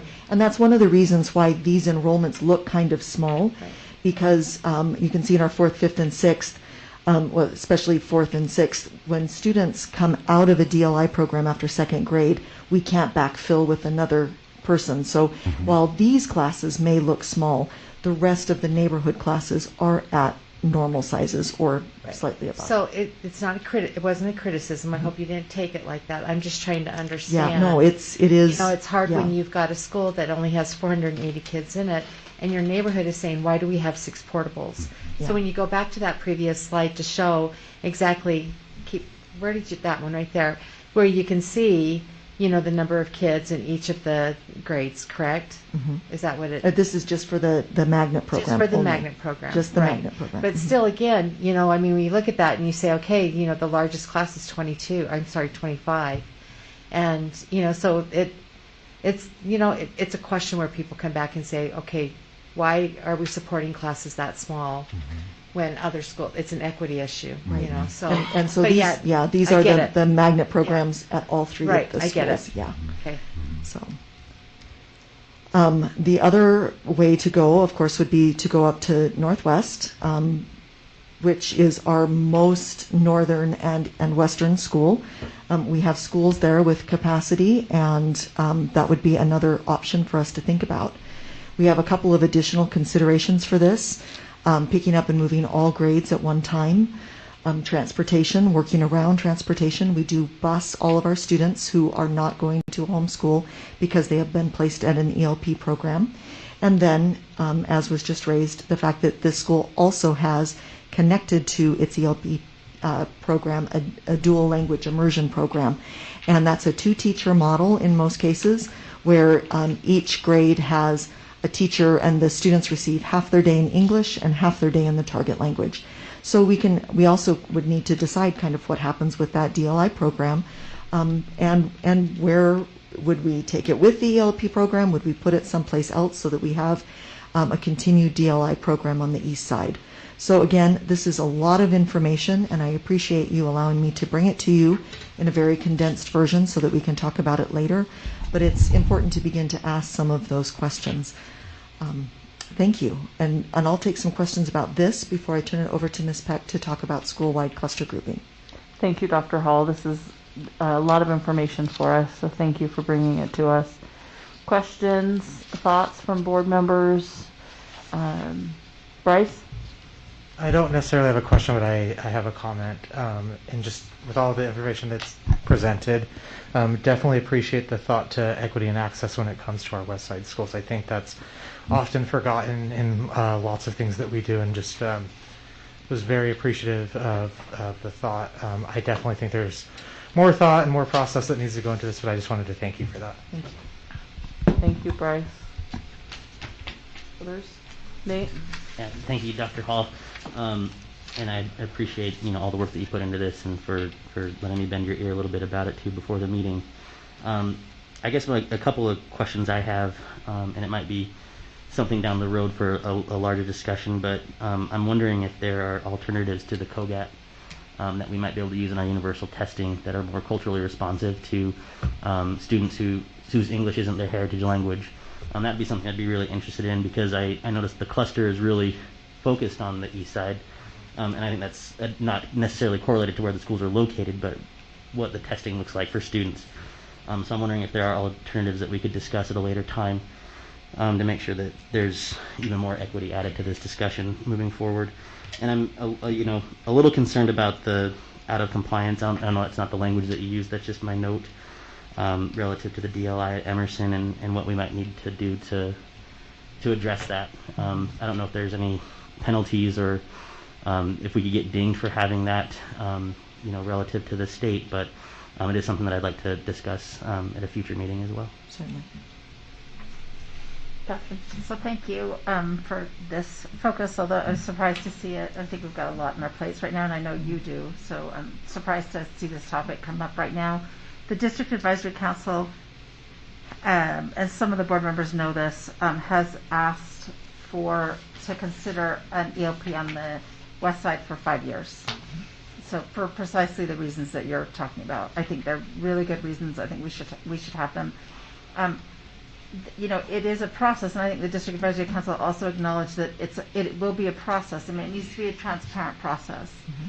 We'll need to go to parents. We'll need to go to communities. We'll need to go to schools. And And it would, in some ways, it would have been easier to do 5 years ago because we didn't have the kind of enrollment things that we looked at earlier tonight. And so I wonder if we're doing a little bit of the cart before the horse.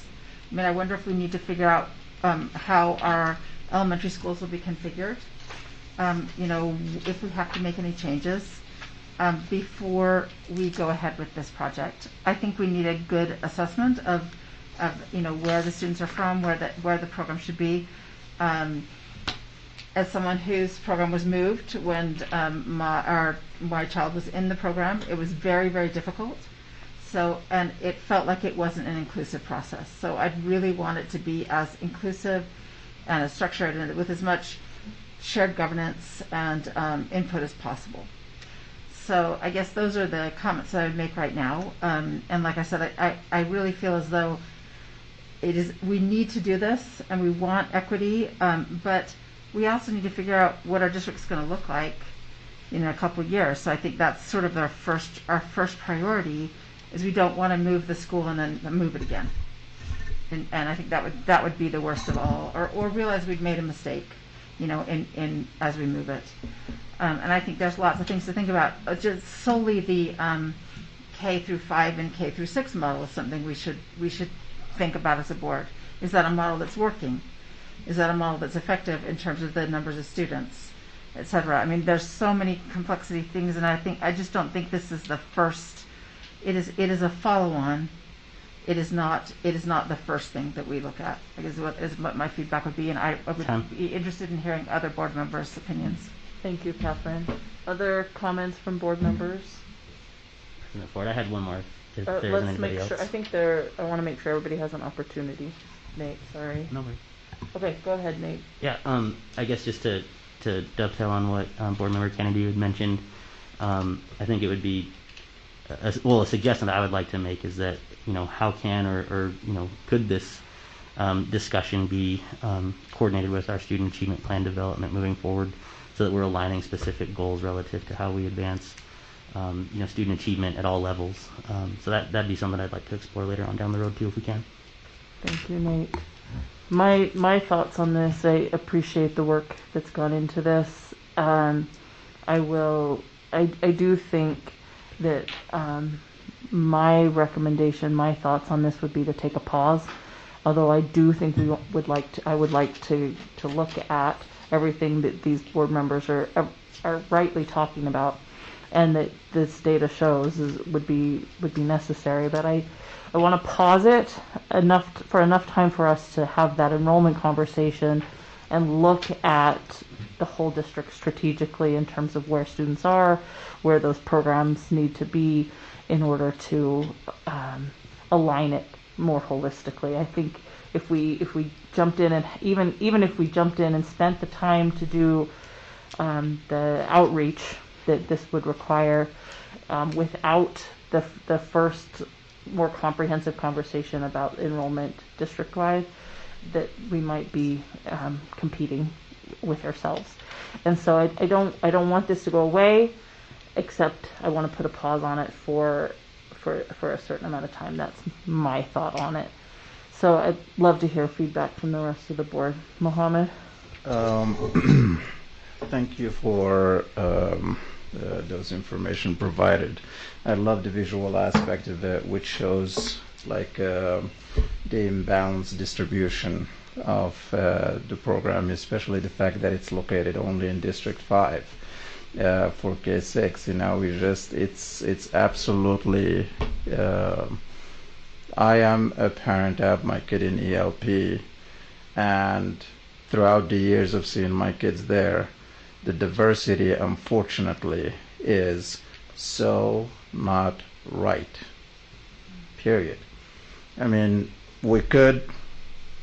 This is families who are listening, and to the principals, teachers, and so I think this is a great opportunity to work with your board members, provide them with your ideas, your thoughts based on what you've just seen, and help us actually to making a sound decision as we go.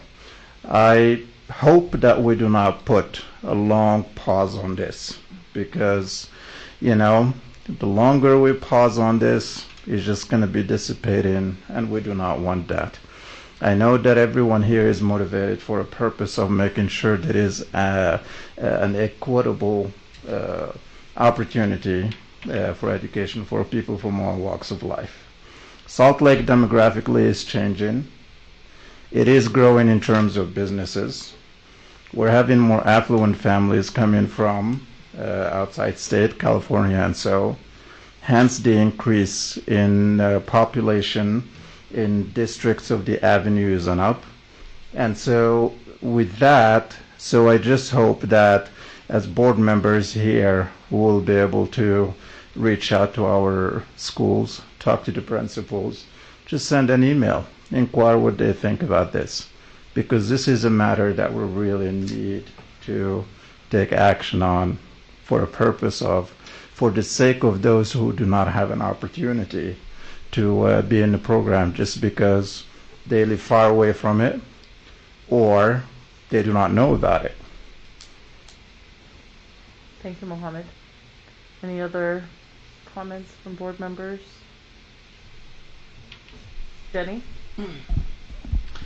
Yeah, I totally understand the enrollment factor and all the details that are going in behind this. First of all, thank you. Thank you for all of this. As Catherine mentioned 5 years ago that this possibly should have been the route, right? And I feel like this pause will continue to put a 5-year hold on something that the West Side community is ready for. I feel like they've been, my very first meeting at EOP was, I think, in like February or something like that.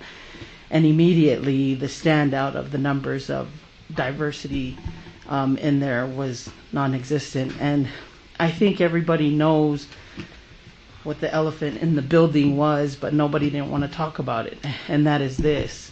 And I feel that, yes, I understand the factors that we have a declining enrollment, but I feel like what you guys are doing, keep bringing it up, because I feel that the West Side community would benefit not only from this, but the ELP program in itself. So I don't know what the pause in all of this is for. I would continue to like hearing about it more and more often, because I know that a couple of the schools in the area are ready and willing to push for this ELP magnet program. Yeah. Thanks, Connie. And I would just add that I don't want it to be a 5-year pause. No, I I don't just think either. we need to know if, we're doing boundary realignment, and Christy brought up the word closure tonight, and I think it's something that we're going to have to say that word. Mm-hmm. And if we're going to close some schools, we need to know which ones we're going to close before we make a move. And I would hope that we could do that. We have a year-long process anyway, but I hope we could decide and then move quickly. Like I said, I've supported this move for 5 years, and I've asked for it for 5 years, over and over again. As the one that sat on that committee, we suggested that very explicitly, and the entire committee supported it unanimously. And we've asked for it over and over again, and it just happens to be the fact that if we do it right now, it will change the dynamics of what we're looking at, and possibly we won't be able to make the right choices. So I don't want to wait 5 years, but I would like to at least know what we're going to do, what we think we need to do. Thanks, Catherine. Any other, Mohammed? Superintendent? No, I want to let board members go. You all are the pilot. Anytime, every day, we are waiting on making a decision on this is another day that a student is not given an opportunity to gain some education that I know my kids benefit from. I really, really believe in the effectiveness of the program and what it's doing. I am a living testimony of that. I personally learn from my kids. But I'll defer a minute of my time for you, Mohammed. Thank you. I appreciate it. Thank you for your generosity. No, seriously, I firmly believe in the importance of the program, because it actually brings these kids with like even those who lack confidence in themselves, and when they are out there in the program and they are challenged, they are actually given more motivation to be able to move forward and want to do something out there. It's just like so amazing. And every time, my friends, every time we are pausing, every time we are waiting, again, think of a child that's going to be out there not given the opportunity to learn from that or benefit from that program. I understand the logistics aspect of it. There are so many overlapping responsibilities and priorities. That is all fine. But you know what? Sometimes we got to take an action before we can see what the results are going to be. Otherwise, we're just going to keep going in around, just like in circle. Thank you. Thanks, Mohammed. Christy? So thank you so much for the information tonight. Appreciate it. I think that I'm always been a big believer in our programs because it does draw kids from, across the Wasatch Front to our schools. And but the other part of that I also believe in is that we need to have evaluations of our programs. And so I think it's been a number of years, Superintendent, that we've had an evaluation of our program. And so to Catherine's point and to also Mohammed's, I think that we need to be cognizant of how are we serving our kids? Are we doing a good job? Do small classes work better than larger classes?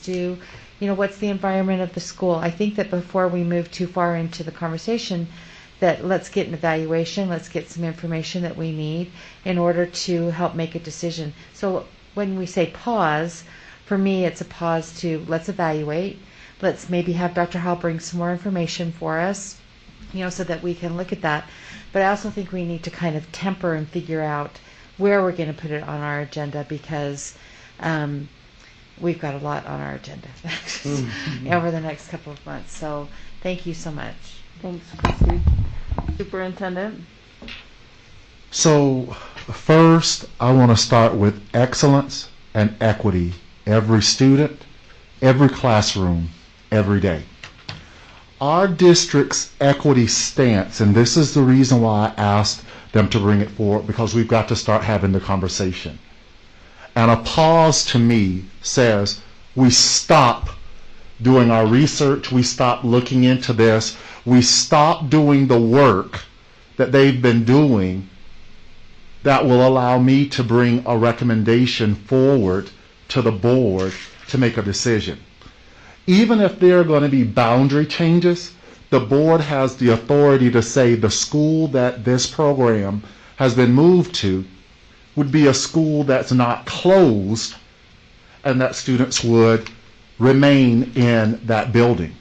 It bothers me that we have children on a bus, K6, 45 minutes to an hour to get to schools. And it bothers me that we could go another school year because we decide to pause with those children still sitting on a bus riding for 45 minutes to an hour.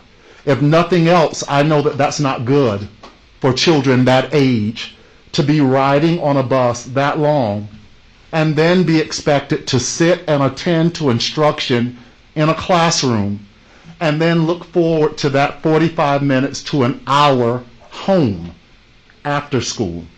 And so I will conclude with excellence and equity.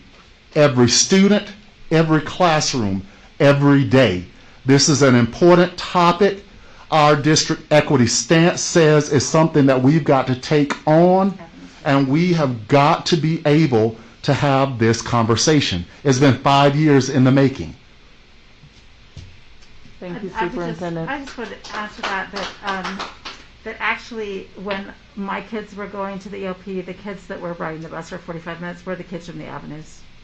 The bus routes have changed maybe a little bit, but Capitol Hill and the avenues were the longest routes to and from the EOPs.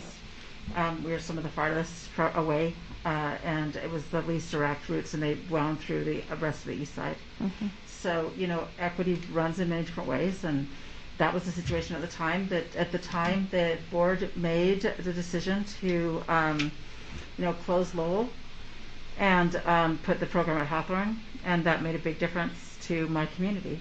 So I do think that there is equity in and that we should be thinking about that. You know, that is an important issue to me. I also don't want to make the wrong decision for the district. We've waited a long time. I don't want kids not to be identified. I think that the identification is a huge priority of the ELP department. It always has been. I hope we're identifying accurately. I'd love to examine, as Nate says, the tests that we're using. Are they the best tests? How else can we identify? What are our NELP teachers doing to identify?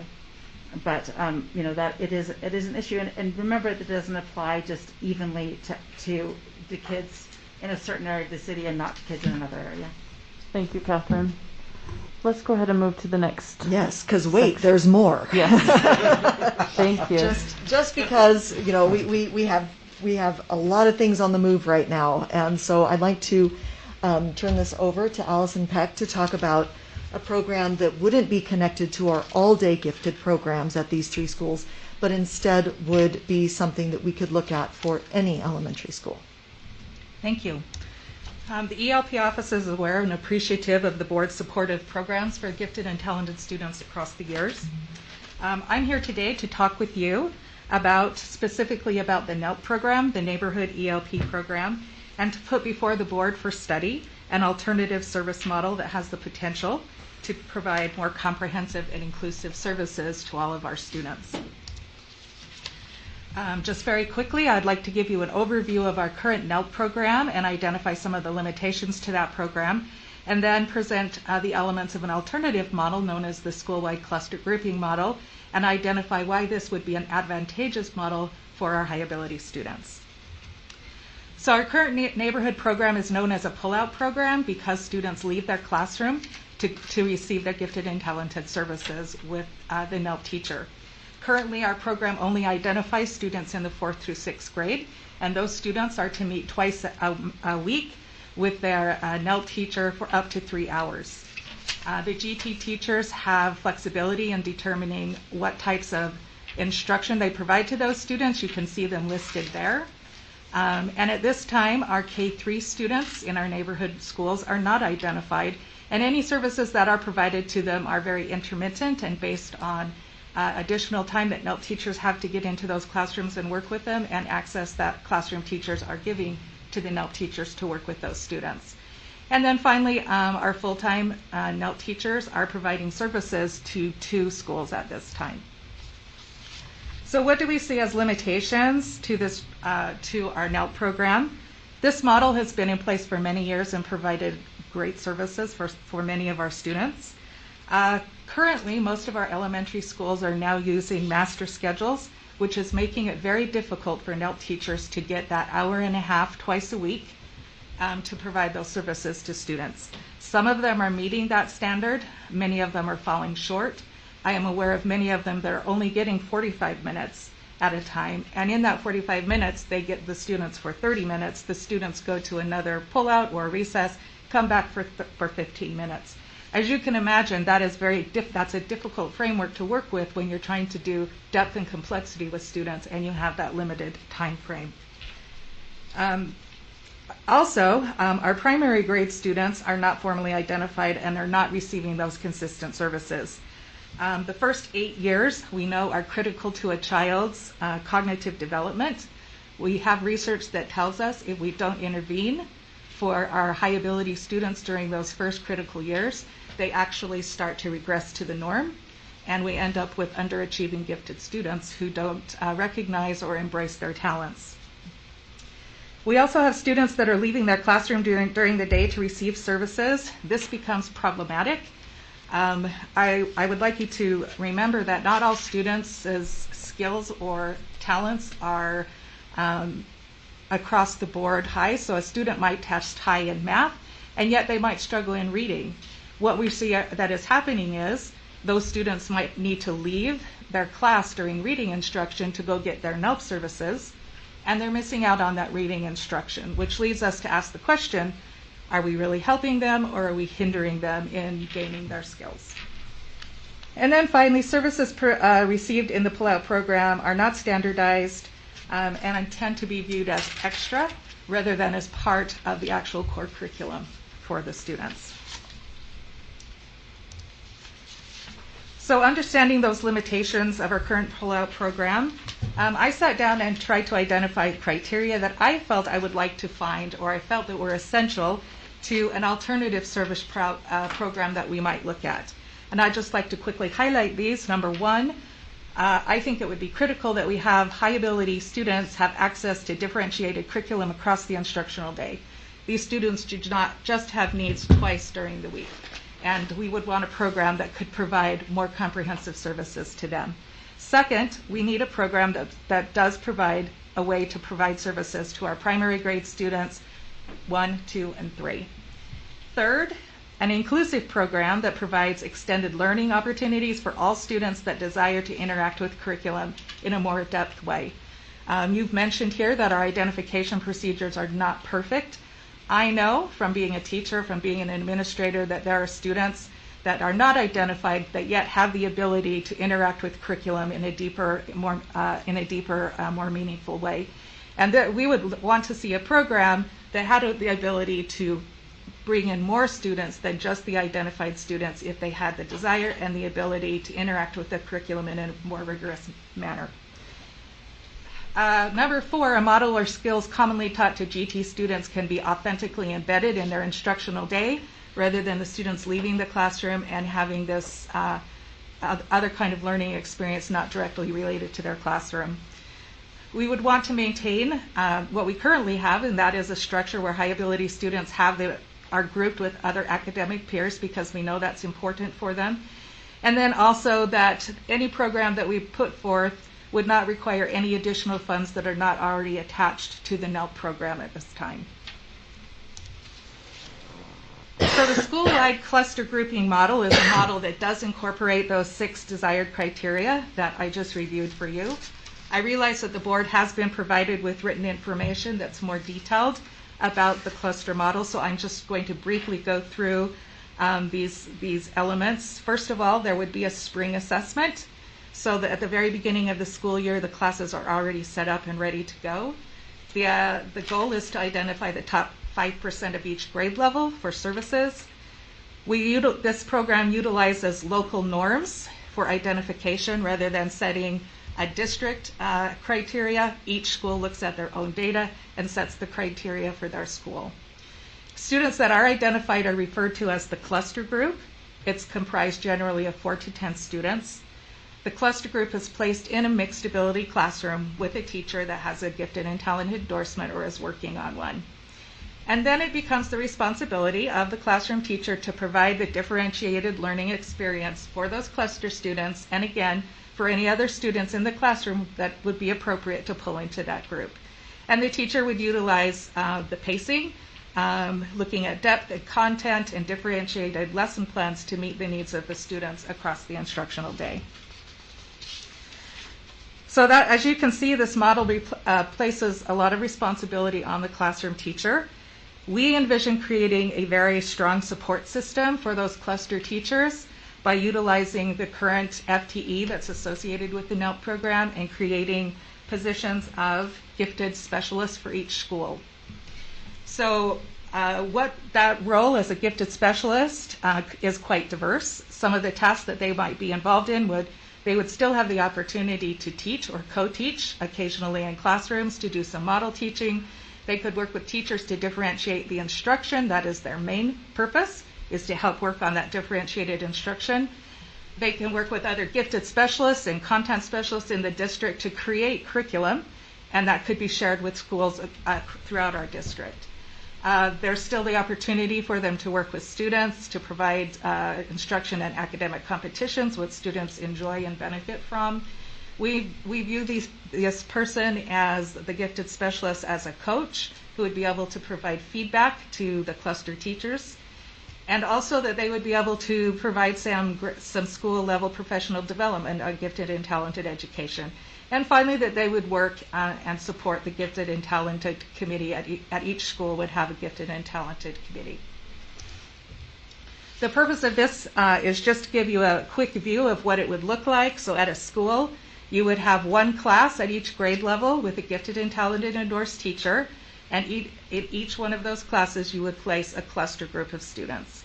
You can see at the bottom there is great support for those cluster teachers. The Extended Learning Program Office would be supporting their work. The gifted specialists in the district would support their work, and they would have the support of their own school gifted committee. This is just a quick look at what the classroom looks like. A gifted teacher with 4 to 10 cluster students, and the rest of the students in the class are of mixed ability. So what makes this a more equitable model? The time available for services for high ability students would be the same across the district. Some people are not getting 3 hours, while others are getting an hour and a half. The entire day is available to provide services to students. The model provides the opportunity for students to have targeted instruction. If they need to be pushed in math, they could definitely do that. But if they are an identified student and they have perhaps a learning disability in reading, they do not have to participate. They could participate in some other lesson at a perhaps lower level, more appropriate level for their needs. High ability students are provided the same learning environment. We're not going to ask students to leave the classroom and miss activities. And the model provides the opportunity to include students who demonstrate strengths not measured by the identification criteria. And then finally, this model provides consistent services to students in grades 1st through 6th grade. So there is a phrase that's been used in relation to gifted education for many, many years that says, "A rising tide lifts all ships." I believe the school-wide cluster grouping model is an inclusive model that has the potential to raise the level of teaching and student achievement in every one of our schools and in every one of our classrooms. Just in summary, while our pro-out model again has served us well for many years, I do believe it's time for us to take a look at a different service pattern. I do believe that this one is consistent, focused, and inclusive. And I would like to make you aware that the ELP office is very interested in piloting this program in a few schools next year. And I again appreciate your time this evening, and I'm happy to address any questions you might have. Thank you for sharing lots of information. I know I talked very fast. No, I appreciate it, and I appreciated the presentation. Board members, do you have questions for Dr. Hall or Ms. Peck? I have Go ahead, some Catherine. questions. So I guess what I see, this is a surprise because of course the board didn't ask for ELP information for the ELP, so this was a surprise when it came to us. Starting say a week ago when the superintendent started talking about it, and that it was this developed was a surprise to us, or to me personally, and to maybe other people on the board. I think that gifted education is a trendy topic right now, and that concerns me. We had an assessment done a while ago, probably it was a little over 10 years ago now, I think, by a University of Utah professor who called our NELP program the best thing that we had going in the district. And so it may be that there are other models now that are better, and I don't want to discount that. But I also don't want to throw away something that he called the gem of our program, and that recently the superintendent of Granite called one of the best things about our district. So I'd like to do an assessment first and say, is this a program effective? And this has a lot of good ideas. I wonder if it's possible in an underfunded school district. I guess I would ask, what are we taking off teachers' plates so they can do these things that are proposed? Especially when they have letters this year, and and going forward, there's just a lot going on for our teachers. I said I'm not opposed to making changes to the NELP program. The NELP program does serve every elementary school, and that has some equity behind it. And I think that the teachers, of course, the quality varies depending on the quality of the NELP teachers. Most of them are excellent teachers, but it would be good to evaluate it again. And I would not want to go to make major changes to a program that has served us, as you said, served the district well, without taking a careful look at the program and saying, is it serving us as well as we want to serve our students? Can teachers handle what's being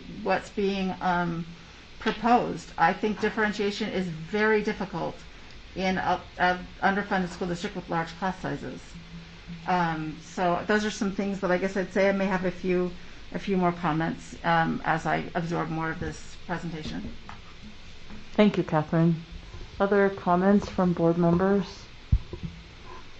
I know this is a lot of information, and I think the way, Superintendent, that you brought this forward is there's a lot of thought and a lot of work that's gone just to get to this point, and I never want to discount that. But this is the first time the board is hearing about this model, and there's lots here that's interesting to me.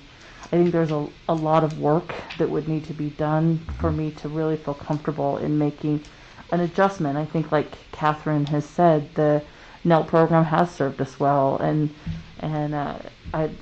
if this can be done better, then I would want to hear that. But if it's not broken, and it is something we're doing equitably across the district, I want to hear that. I want to know, the motive.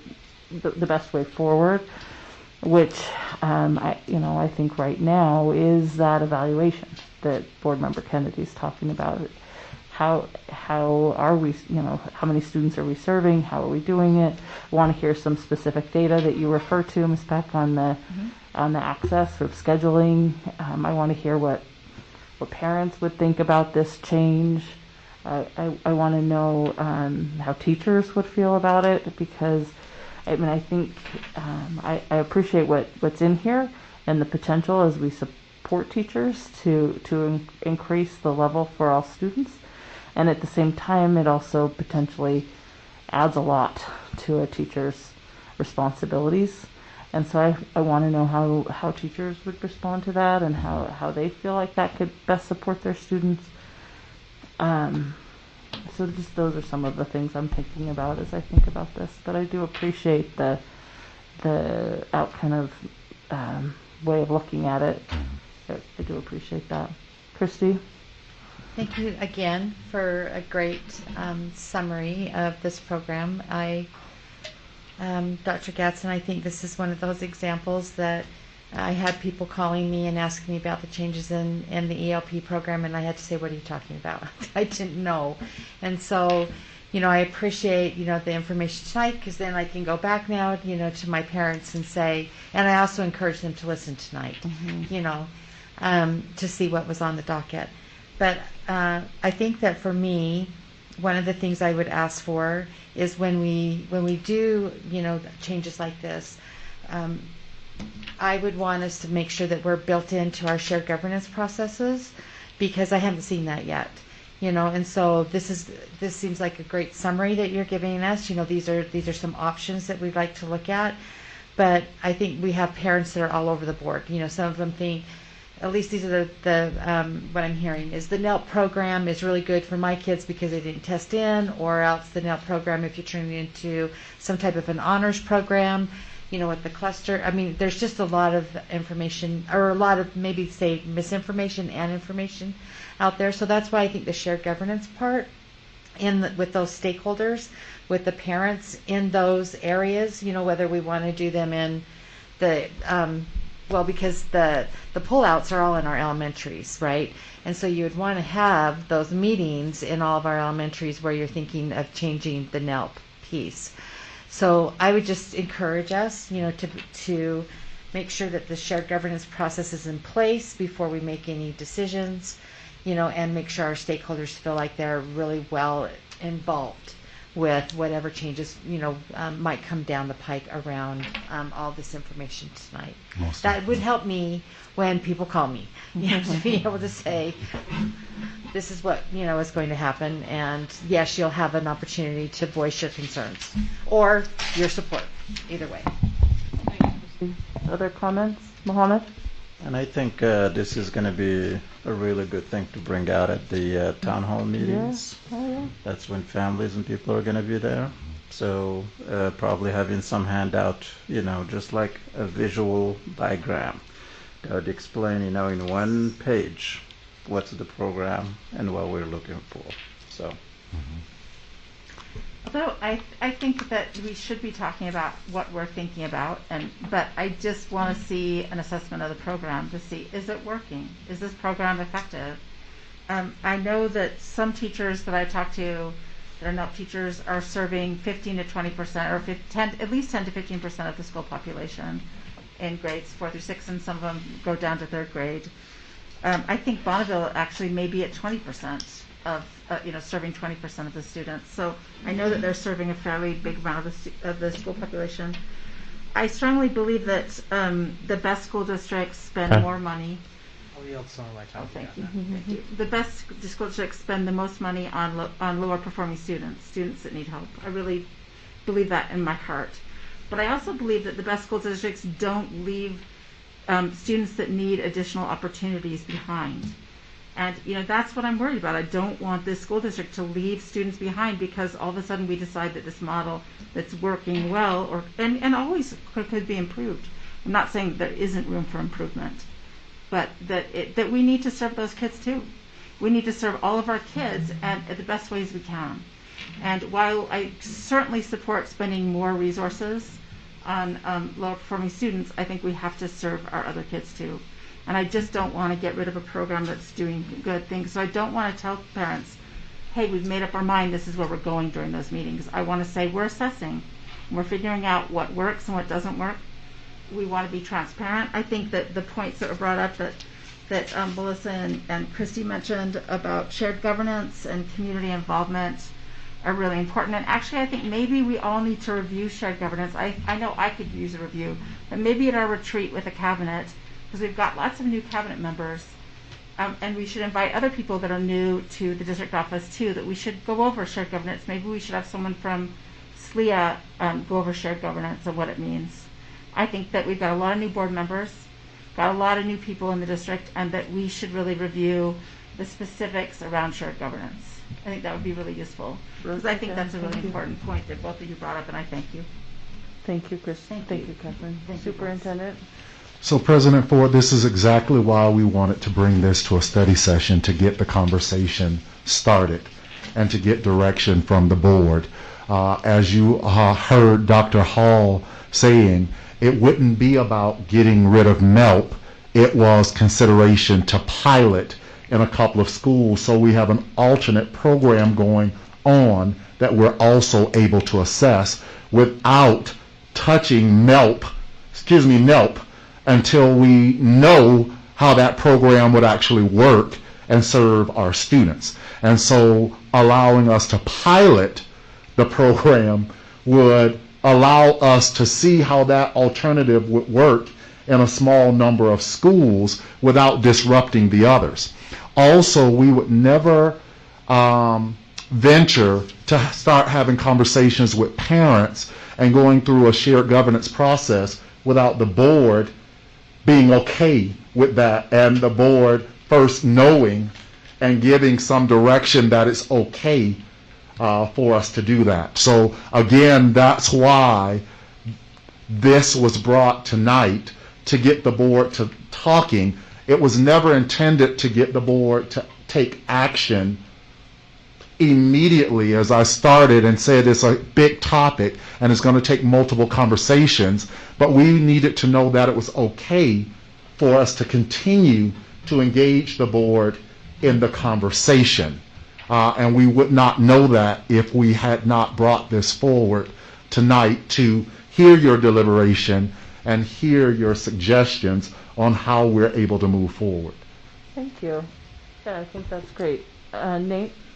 Yeah, I just want to thank both of you for coming and sharing this. I know it's a lot of information to put together, and certainly a lot of questions that you're hearing from us, because these are really important programs, and we also have really huge opportunities in front of us to make sure that we're still managing student achievement in an equitable way.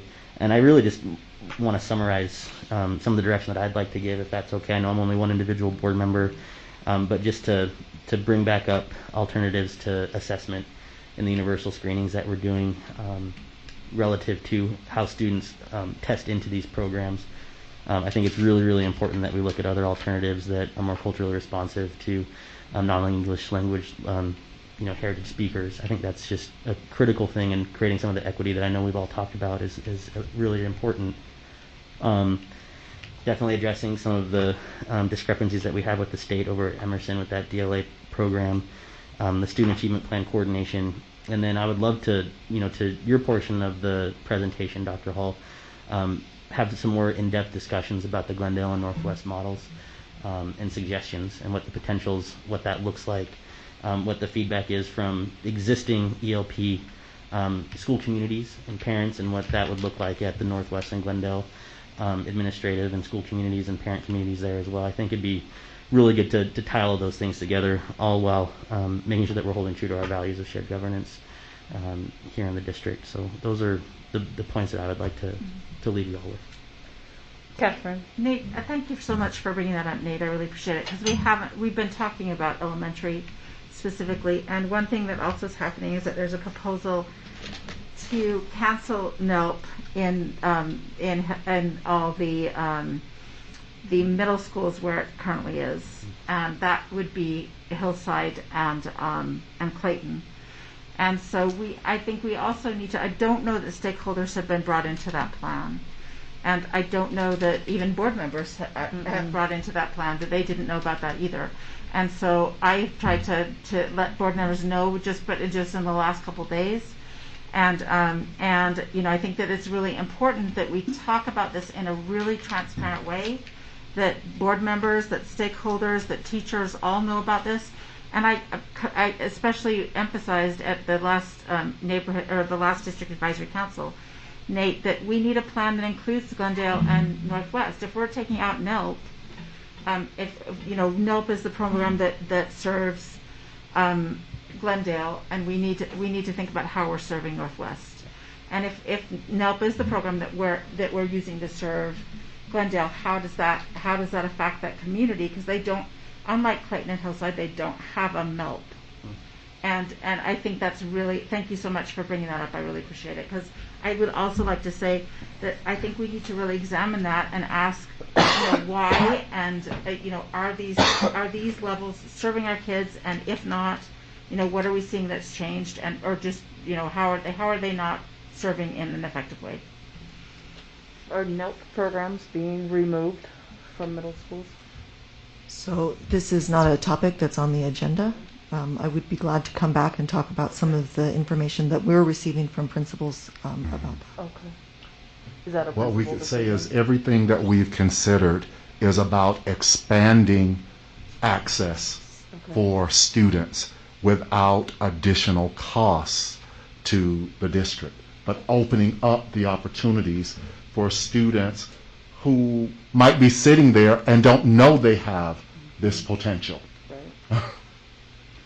I think we can all support expanding access. Yes. And appreciate the work, and I want ongoing conversations about this for sure. Yeah, and if we could principals and their staff, they know their community, they know their families out there. Yeah. I think getting them involved 100%, at a time in the process, it really is going to benefit us, because each community has their own, different culture in so many ways. So please make sure we do that.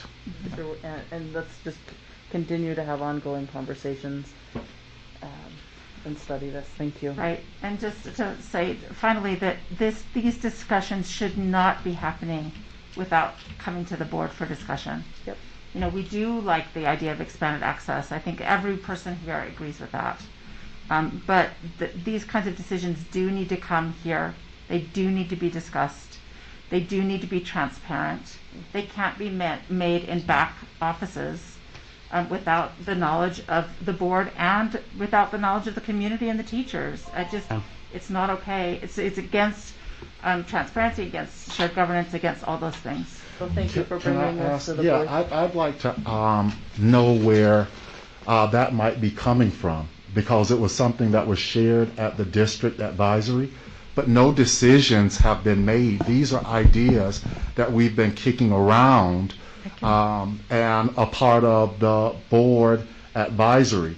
Now, I've been told that some teachers who had privy who were privy to the information and the discussion that was shared at the board advisory thought we were bringing it to the board, asking the board for action, and some of those rumors got out there. But this is not any discussion that we're having, nor decisions that we would make without the direction of the board. And that's why, following the same process, we would bring it to the board, hear what the board's direction is, what the board's suggestions are, before we would move and take any action. Thank you so much. Yes, I ma'am. appreciate that. Christy? So the superintendent's asked a question about where it's coming from. I can tell you where it came from on my end, and I don't think that I'm disclosing anything that would get anybody in trouble, but it was actually on the school community council agenda at Hillside, and then it was taken off of that because the principal said we're discussing still, at the district level. However, they are talking about doing away with the NELT program. And so, that's how it was shared. So from that point, however many people are in the room that heard, that being said, is how the rumors started. And, Gotcha. And so not rumors, because it's actually a conversation you all are having. But I just think that, when you have a program that's in a school and, people want more information about it, and it was all in, it wasn't like a facetious, Right. conversation at all. They just wanted to know what was happening and what was going on with it. And that's why I said, tune in tonight and listen. Obviously, the NELP program isn't being talked about tonight, but that was what we, a lot of parents thought that was what was going to be happening tonight. So, Thank you. Anyway. And it was Thank you. presented at District Advisory Council as, for the middle schools, as a fait accompli. As starting next fall, that there would not be a NELP program. That's the way it was presented. Maybe that's inaccurate, but that is indeed the way it was presented at the District Advisory Council. Thank you, Catherine. So what I'd like to do is wrap up this discussion, and I think you've heard that this is going to be an ongoing discussion, and the board supports the work you're doing and wants to be included in every step of the conversation. So thank you so much, and thank you, Superintendent. Thank you. Thank you. The next item on the agenda is the student achievement plan, and the way this request came was to look at the process for developing the student achievement plan and mapping out a timeline, or for the board to have a conversation about the process as we move forward. And as we've talked about it as a board over the last couple of meetings, and this is a high hope that we focus on at our board retreat. And what I'd like to do now in the next just couple of minutes is to hear from the board as you looked at our current student achievement plan and thought through what's here, and then what your thoughts are as we guide this process as the board, because it is our responsibility to guide this process as we move forward.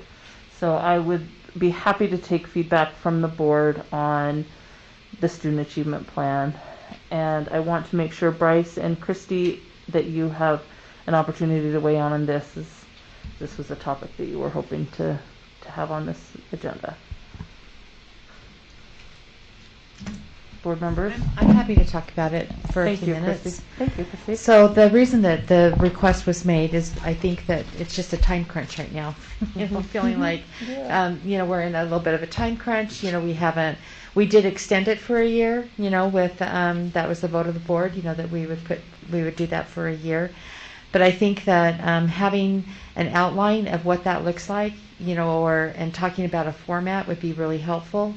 I think that by now, at this time in the past, we've already kind of identified, what we were going to be doing. So just as a historical perspective, the past two student achievement plans, the way that we have set that up is stakeholder groups with a shared governance, model. And then the different elements, were owned by different staff members. And then the shared governance group, that was put together, was specific to that one element of the student achievement plan. And then board members were also divvied up, between all of those, which was, I thought, very helpful, because as we came back and we talked about the pathways, it's interesting to hear the different conversations that happen in the different groups. It is a little time consuming, to do that, but it also was helpful this last time because we identified 2 goals, that we wanted to focus on instead of a whole lot of goals. And I think that was much more successful. So of course it was, our literacy goal and our SEL goal. And I would just say that was one of the reasons why we wanted to bring it forward, is to set a schedule, of what that expectation would be and what it would look like, and how we would start the process with staff and with the board and with that shared governance model to talk about the important things. One of the things we did do was we did a survey, of things that were important, to our families and to our schools. Well, it wasn't just to our families, it went to our teachers, to our principals, to the board, to staff. I mean, we just tried to hit all those stakeholder groups and look at that. But the other piece that was really important for us setting those goals was data. And because one of the things that we had to recognize is that our kids weren't proficient in specific areas. And so I think that is the piece that we need to hang our hats on again, is to have Michelle come in, and take us through, some of that data, so we really can see how we're making progress around literacy. Does science need to come up? Those cores, that we're paying attention to those, and that we're closing some of those really important gaps with the pandemic, with the learning gaps, but also with all of the kids, making sure that we're looking at the subgroup numbers and making sure that we're hitting all the marks that we need to hit. So that was the reason why we wanted to bring it, was because I think that we're just in a little bit of a time crunch, because normally you'd be looking at trying to put this, as Alan said earlier, if we're going to expect him to tie the SAP to our budget, then those conversations need to be happening before we approve a budget in June, going forward. So it needs to all be tied together, because it would be for this next coming year. So really and truly our deadline is like the spring, and so that's a lot of work between now and then, and being able to do that. So did I hit all of the pieces? Yeah, I believe so. Thank you, Christy. I think it's helpful to hear that historical perspective. And I think the timeline and mapping out kind of that process is something I really want us to delve into at the retreat, if I have the board support for that. Yes. Okay. Can I just add one thing to Please. that? Yes, please. Thank you, Christy, for summarizing so well. I just would like to say that this is work that takes a lot of time, and I recognize that. But as a board member, this is the work that I signed up to do, and that I would not want to sub out this work to anyone. I know that we are relying on staff and people like that to start it, but we need to be really integrated into this work, and we need to be part of this process and be on the same page, because we are going to be watching whether or not, especially those of you who still have longer terms, we'll be watching whether or not our kids do these plans. And so we need to be really part of this process in a very, very much a complete way. So that's what I would add. So thank you so much for bringing that up. Thank you for that commitment, Catherine. I think that is work that we need to do, and it will be a lot of work, and it's something we've committed to do together. Thank you, Superintendent. Nate, did you have something? Yeah, just real quickly, Christy, appreciate, bringing that historical context and how that process was laid out, and would echo Catherine, I'd love to be engaged in that work and what that looks like moving forward, where it makes sense. And then another point that Christy made that I just want to echo is I would love to know how we did with this last plan. There is a lot of objectives. There's a lot of goals in here. Everything from professional development with our teachers and support staff and coaches, all the way to student achievement, that I think it'd be really good to take a look at as we move this process forward. And I look forward to those conversations I'm also wondering if before the retreat, President Ford and I can work on this with the superintendent, but I would love to see the pathways document, before that, so that I have a better sense of what kinds of measurements we were using to measure success within this plan. So, Okay, pathways document. Thank you. All right, So the board retreat is one day, yeah? one day. It appears like we're tabling so many things without board retreat. Right. That's why I said we're going to have multiple, because there's a whole lot the board has asked to be included in the retreat. Yeah, we're gonna need to figure this out because, a board retreat, let's also put some fun into there. Because right now we could hold another board meeting just during the board retreat. Thanks, Mohammed. Yep. Seriously. Yep. All right. The last thing I want us to look at, we talked about at our last board meeting, and it's the redistricting. And Alan has shared some information with the board and here on this, on the board agenda. You can see it. And I'm going to let Alan lead this discussion. And I think we aren't taking action, but looking for direction on how the board would like to move forward with this. So up on the screen we have Utah Code 20A14201.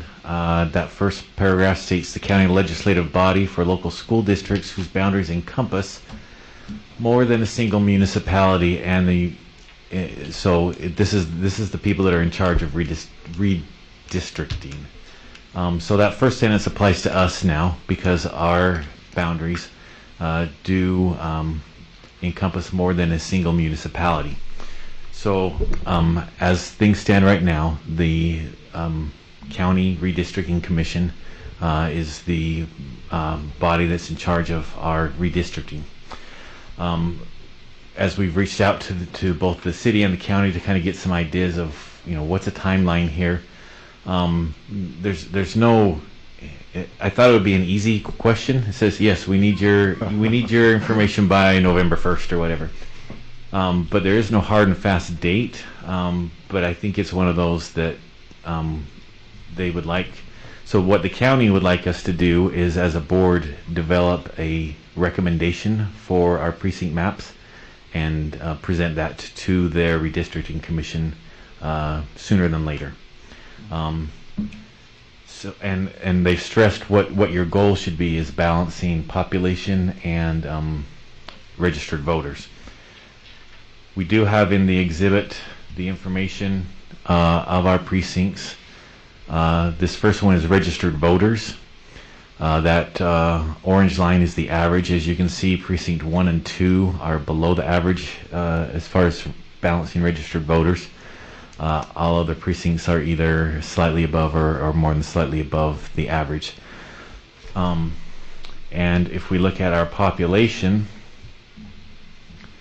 we're a little better balanced in population versus registered voters.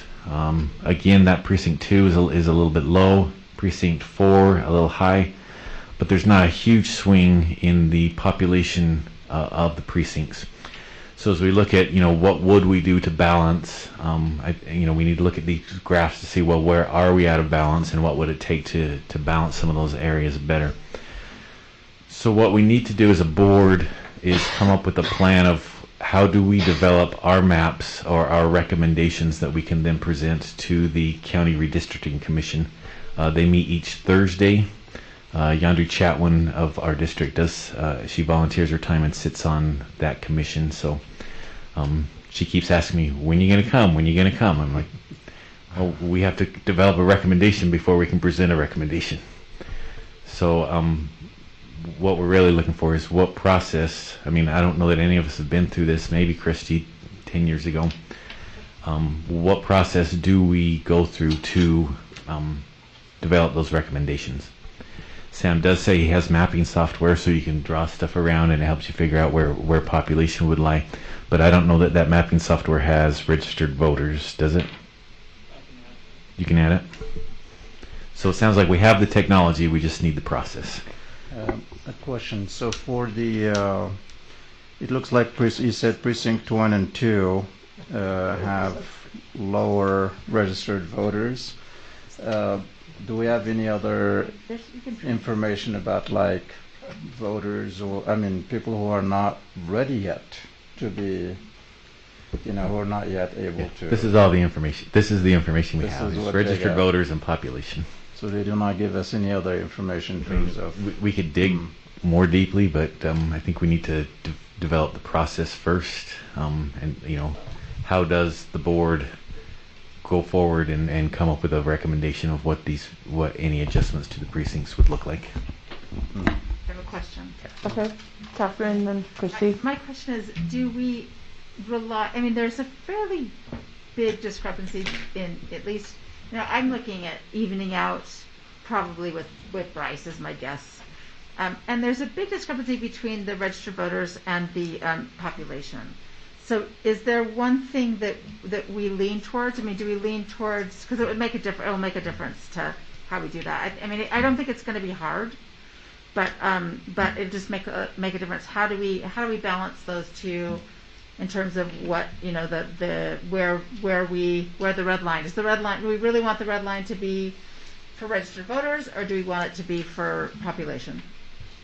I mean, my opinion on that is population is going to be a little more stable.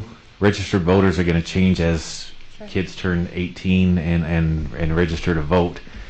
So it's just going to depend more on the age of the area. So those could, up and down. Population will probably be a little more stable. So I don't know there's any official guidance, but I would say population would be your target, and you do your best with registered voters. Sure. Well, then I don't think it's going to be that hard, to tell you the truth. So, Christy. So let me ask this question. So Alan, I know in our last meeting we asked you to kind of find out, is the county a done deal? Are there any options of us relinquishing that tax increment and going back to the city, or is it a done deal?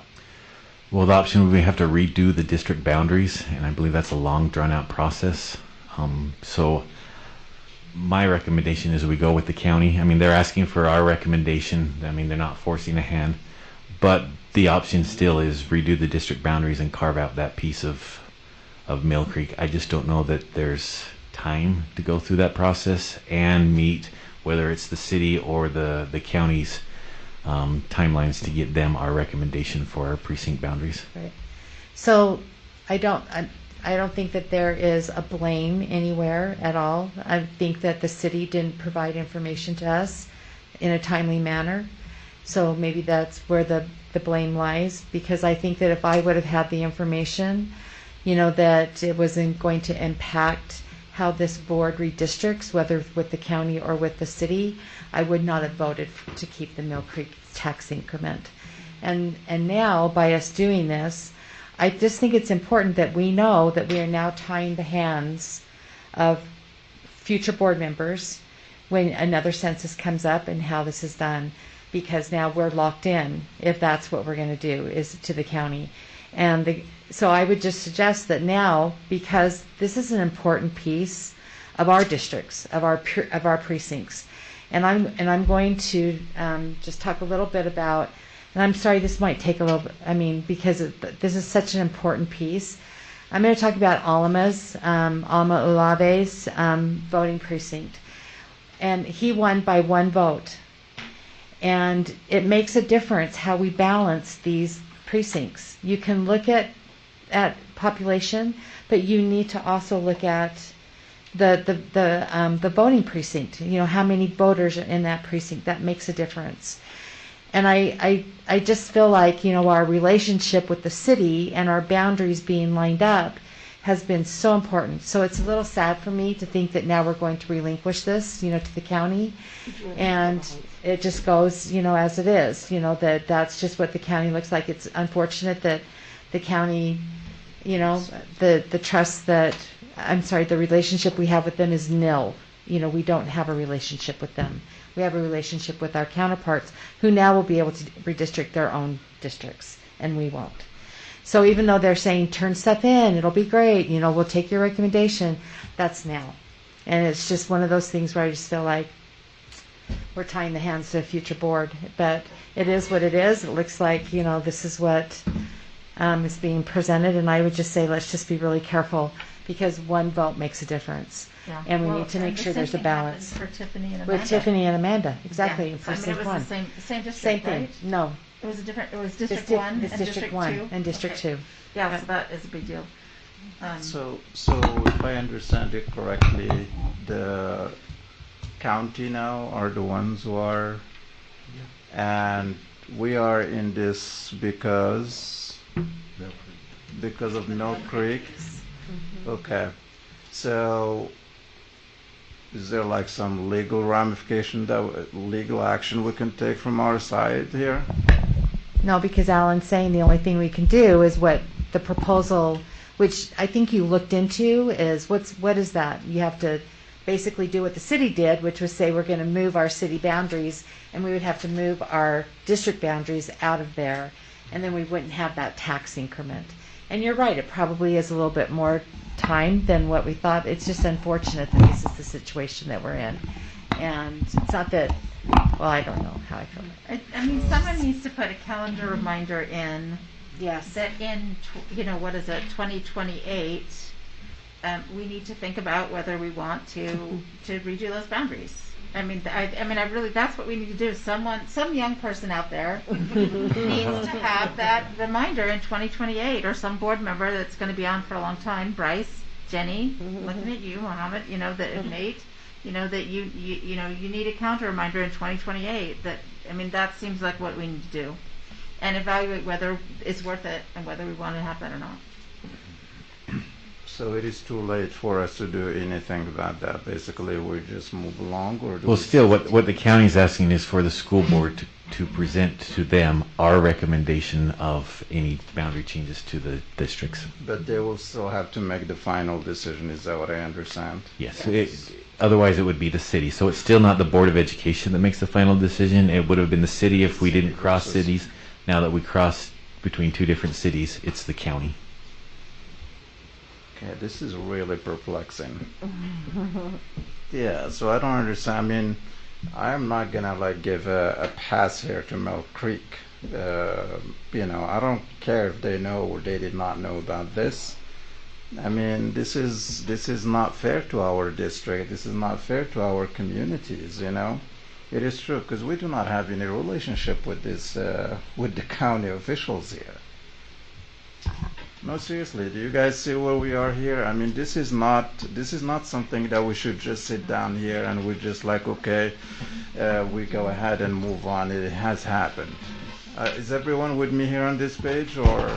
No, Mohammed, I get what you're saying, but we ultimately, whether or not we have the information or not, we voted to hold that, and therefore this is part of that. But I totally get what you're saying, and I think that's the frustration that other board members are sharing as well. And the feedback I am getting from, county people is Board of Education, present us your proposals, and most likely that will be the proposal that they go with. I mean, no guarantee, but they're behind the gun too. They don't have a lot of time to reevaluate and would at least give our proposals a lot of weight.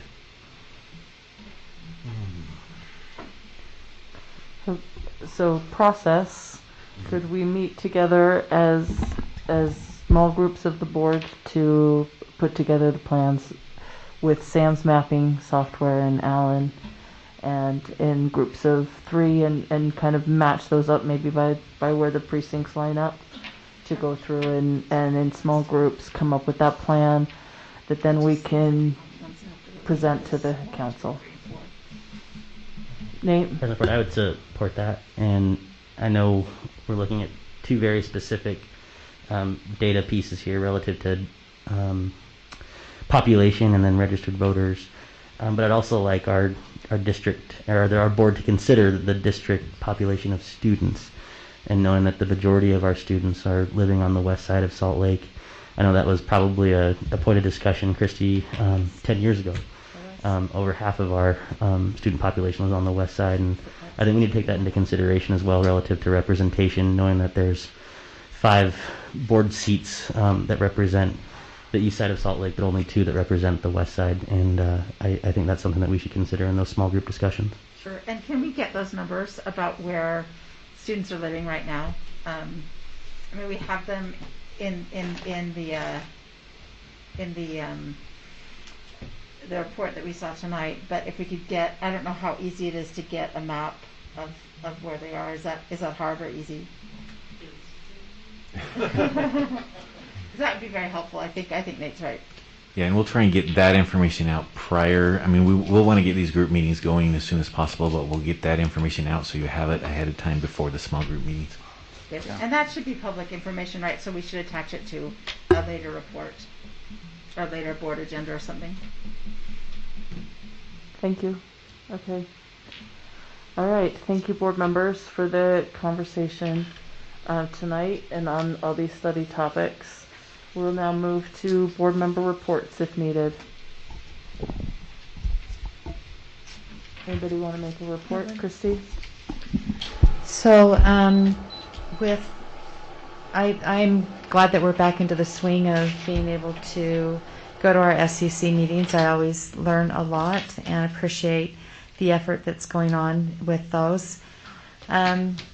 Superintendent Gadsden, you brought up tonight that, we should always have our focus on, excellence and equity, every student, every classroom, every day. That means a lot to me. I was a part of that model when we changed that, and it's at the core of my boardsmanship. But I have to say that hearing you say that students are on our buses for 45 minutes to 1 hour is disheartening to me, because we've worked really hard to not have that happen. So, President Ford, I would like to request a report of those routes, the ride times, the impact on our kids, so that we can look at that with an equity lens, and that we have a conversation about it here at our table. I think it's important, that we do that. That ties into everything we do. And like I said, we worked really hard to look at the new software, how we could be better efficient. I mean, we've been talking about this, Paul Schulte knows this, clear back when we started talking about, or the late start. So it's a little disheartening to me to hear that. I would also like to make a request that as we think about our retreat, that we look at maybe doing a half day and really focus in on our agenda topics, and that the things that we've been talking about tonight, that we don't put them into retreats, that we really do have them here at our table, so that our public can participate, that we can stream it, that if they want to come and they want to and be here. I think it's harder, to do that in a retreat setting.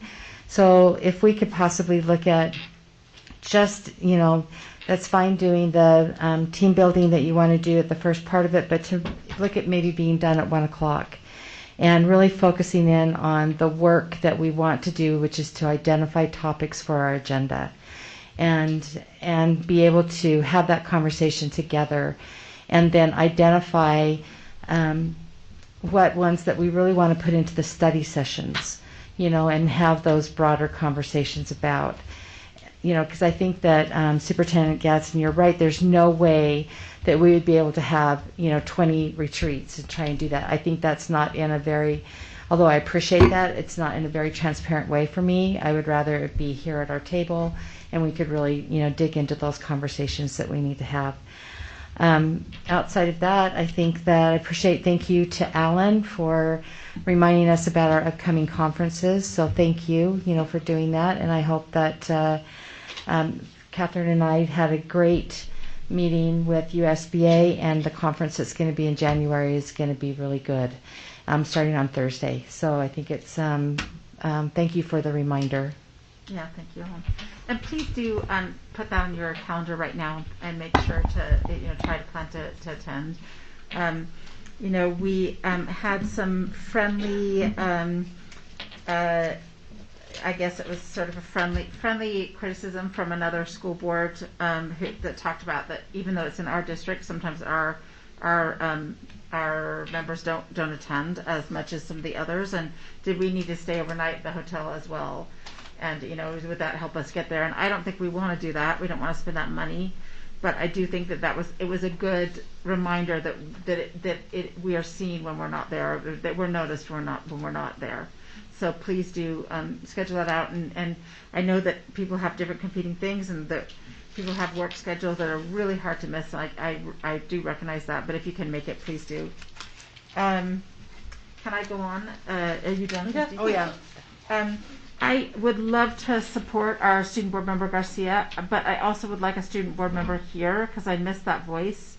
And last year we decided that we'd use the person from the year before if the student couldn't come.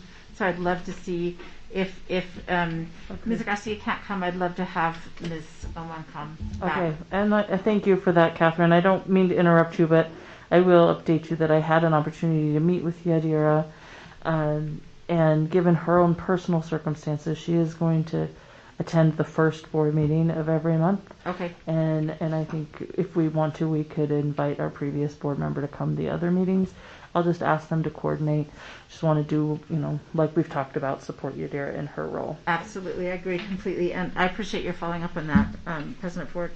I do have a constituent that keeps reminding me about virtual school, and what I hear from that person is that they still don't have music or PE, and then also speaking about NELP, their NELP is asynchronous, so they're putting that on. They're putting assignments online, and there's no counselor, though they've been trying to hire one, so I appreciate that, but I hope that we can get those things resolved maybe by our next meeting. That'd be really great, because by our next meeting will be November, so we're 2.5 months into the year, and they're still missing music, PE, counseling, and the kids that need NELP services are not getting them, so that would be really great if we could make sure that those get covered. And then I can tell my constituent that I've checked off that box. That'd be terrific. Thank you, Catherine. Bryce, did you have a report? Not at this time. Nate? I just want to apologize to the East SEC. I was actually out sick the day, not COVID related, thank goodness, but I did miss the East SEC because of that. I'm looking forward to the upcoming ones, and also just a reminder to folks who are on the human sexuality committee that we have as board members. That meeting is is this month on the 28th, between 4 and 6, I believe. So I'm looking forward to that, and just wanted to extend a huge thank you to our transportation manager, Ken Martinez, for helping myself and President Ford and Dr. Yadson and Council Member Dennis Ferris with an issue relative to a bus stop in his community. That he brought to our attention. That was really, really helpful and timely. And then another extended of gratitude to Principal Pedersen, who I'll be touring East High School over my lunch break on Friday. So I'm looking forward to that. Thanks, Nate. Mohammed, do you have a report? No, I'm good. Jenny? Thank you, Jenny. One thing I've been hearing in that East SEC and from a few constituents is an interest in looking at the late starts that we've implemented for high schools and how that's affecting the system-wide, and how we might help to look at what those effects are, if it's having the effect that we as board members really studied and know that it has the potential to support students, to see if it's having the effect that we hoped it would have. So I'd be interested in looking at that as we get through this year at some point to try and measure the success of that implementation, and then to help work through some of the maybe the ramifications. Superintendent's something we can work on.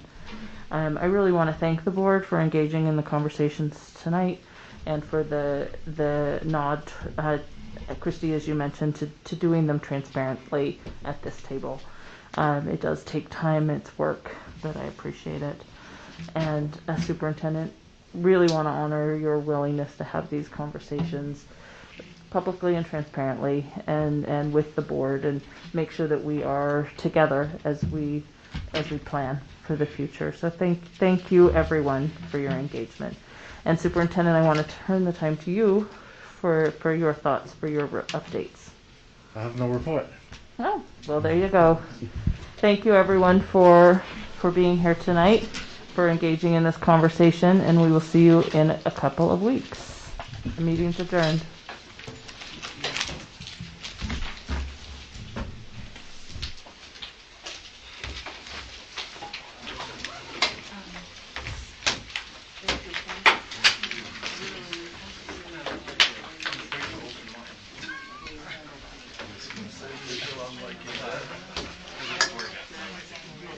For the rest of the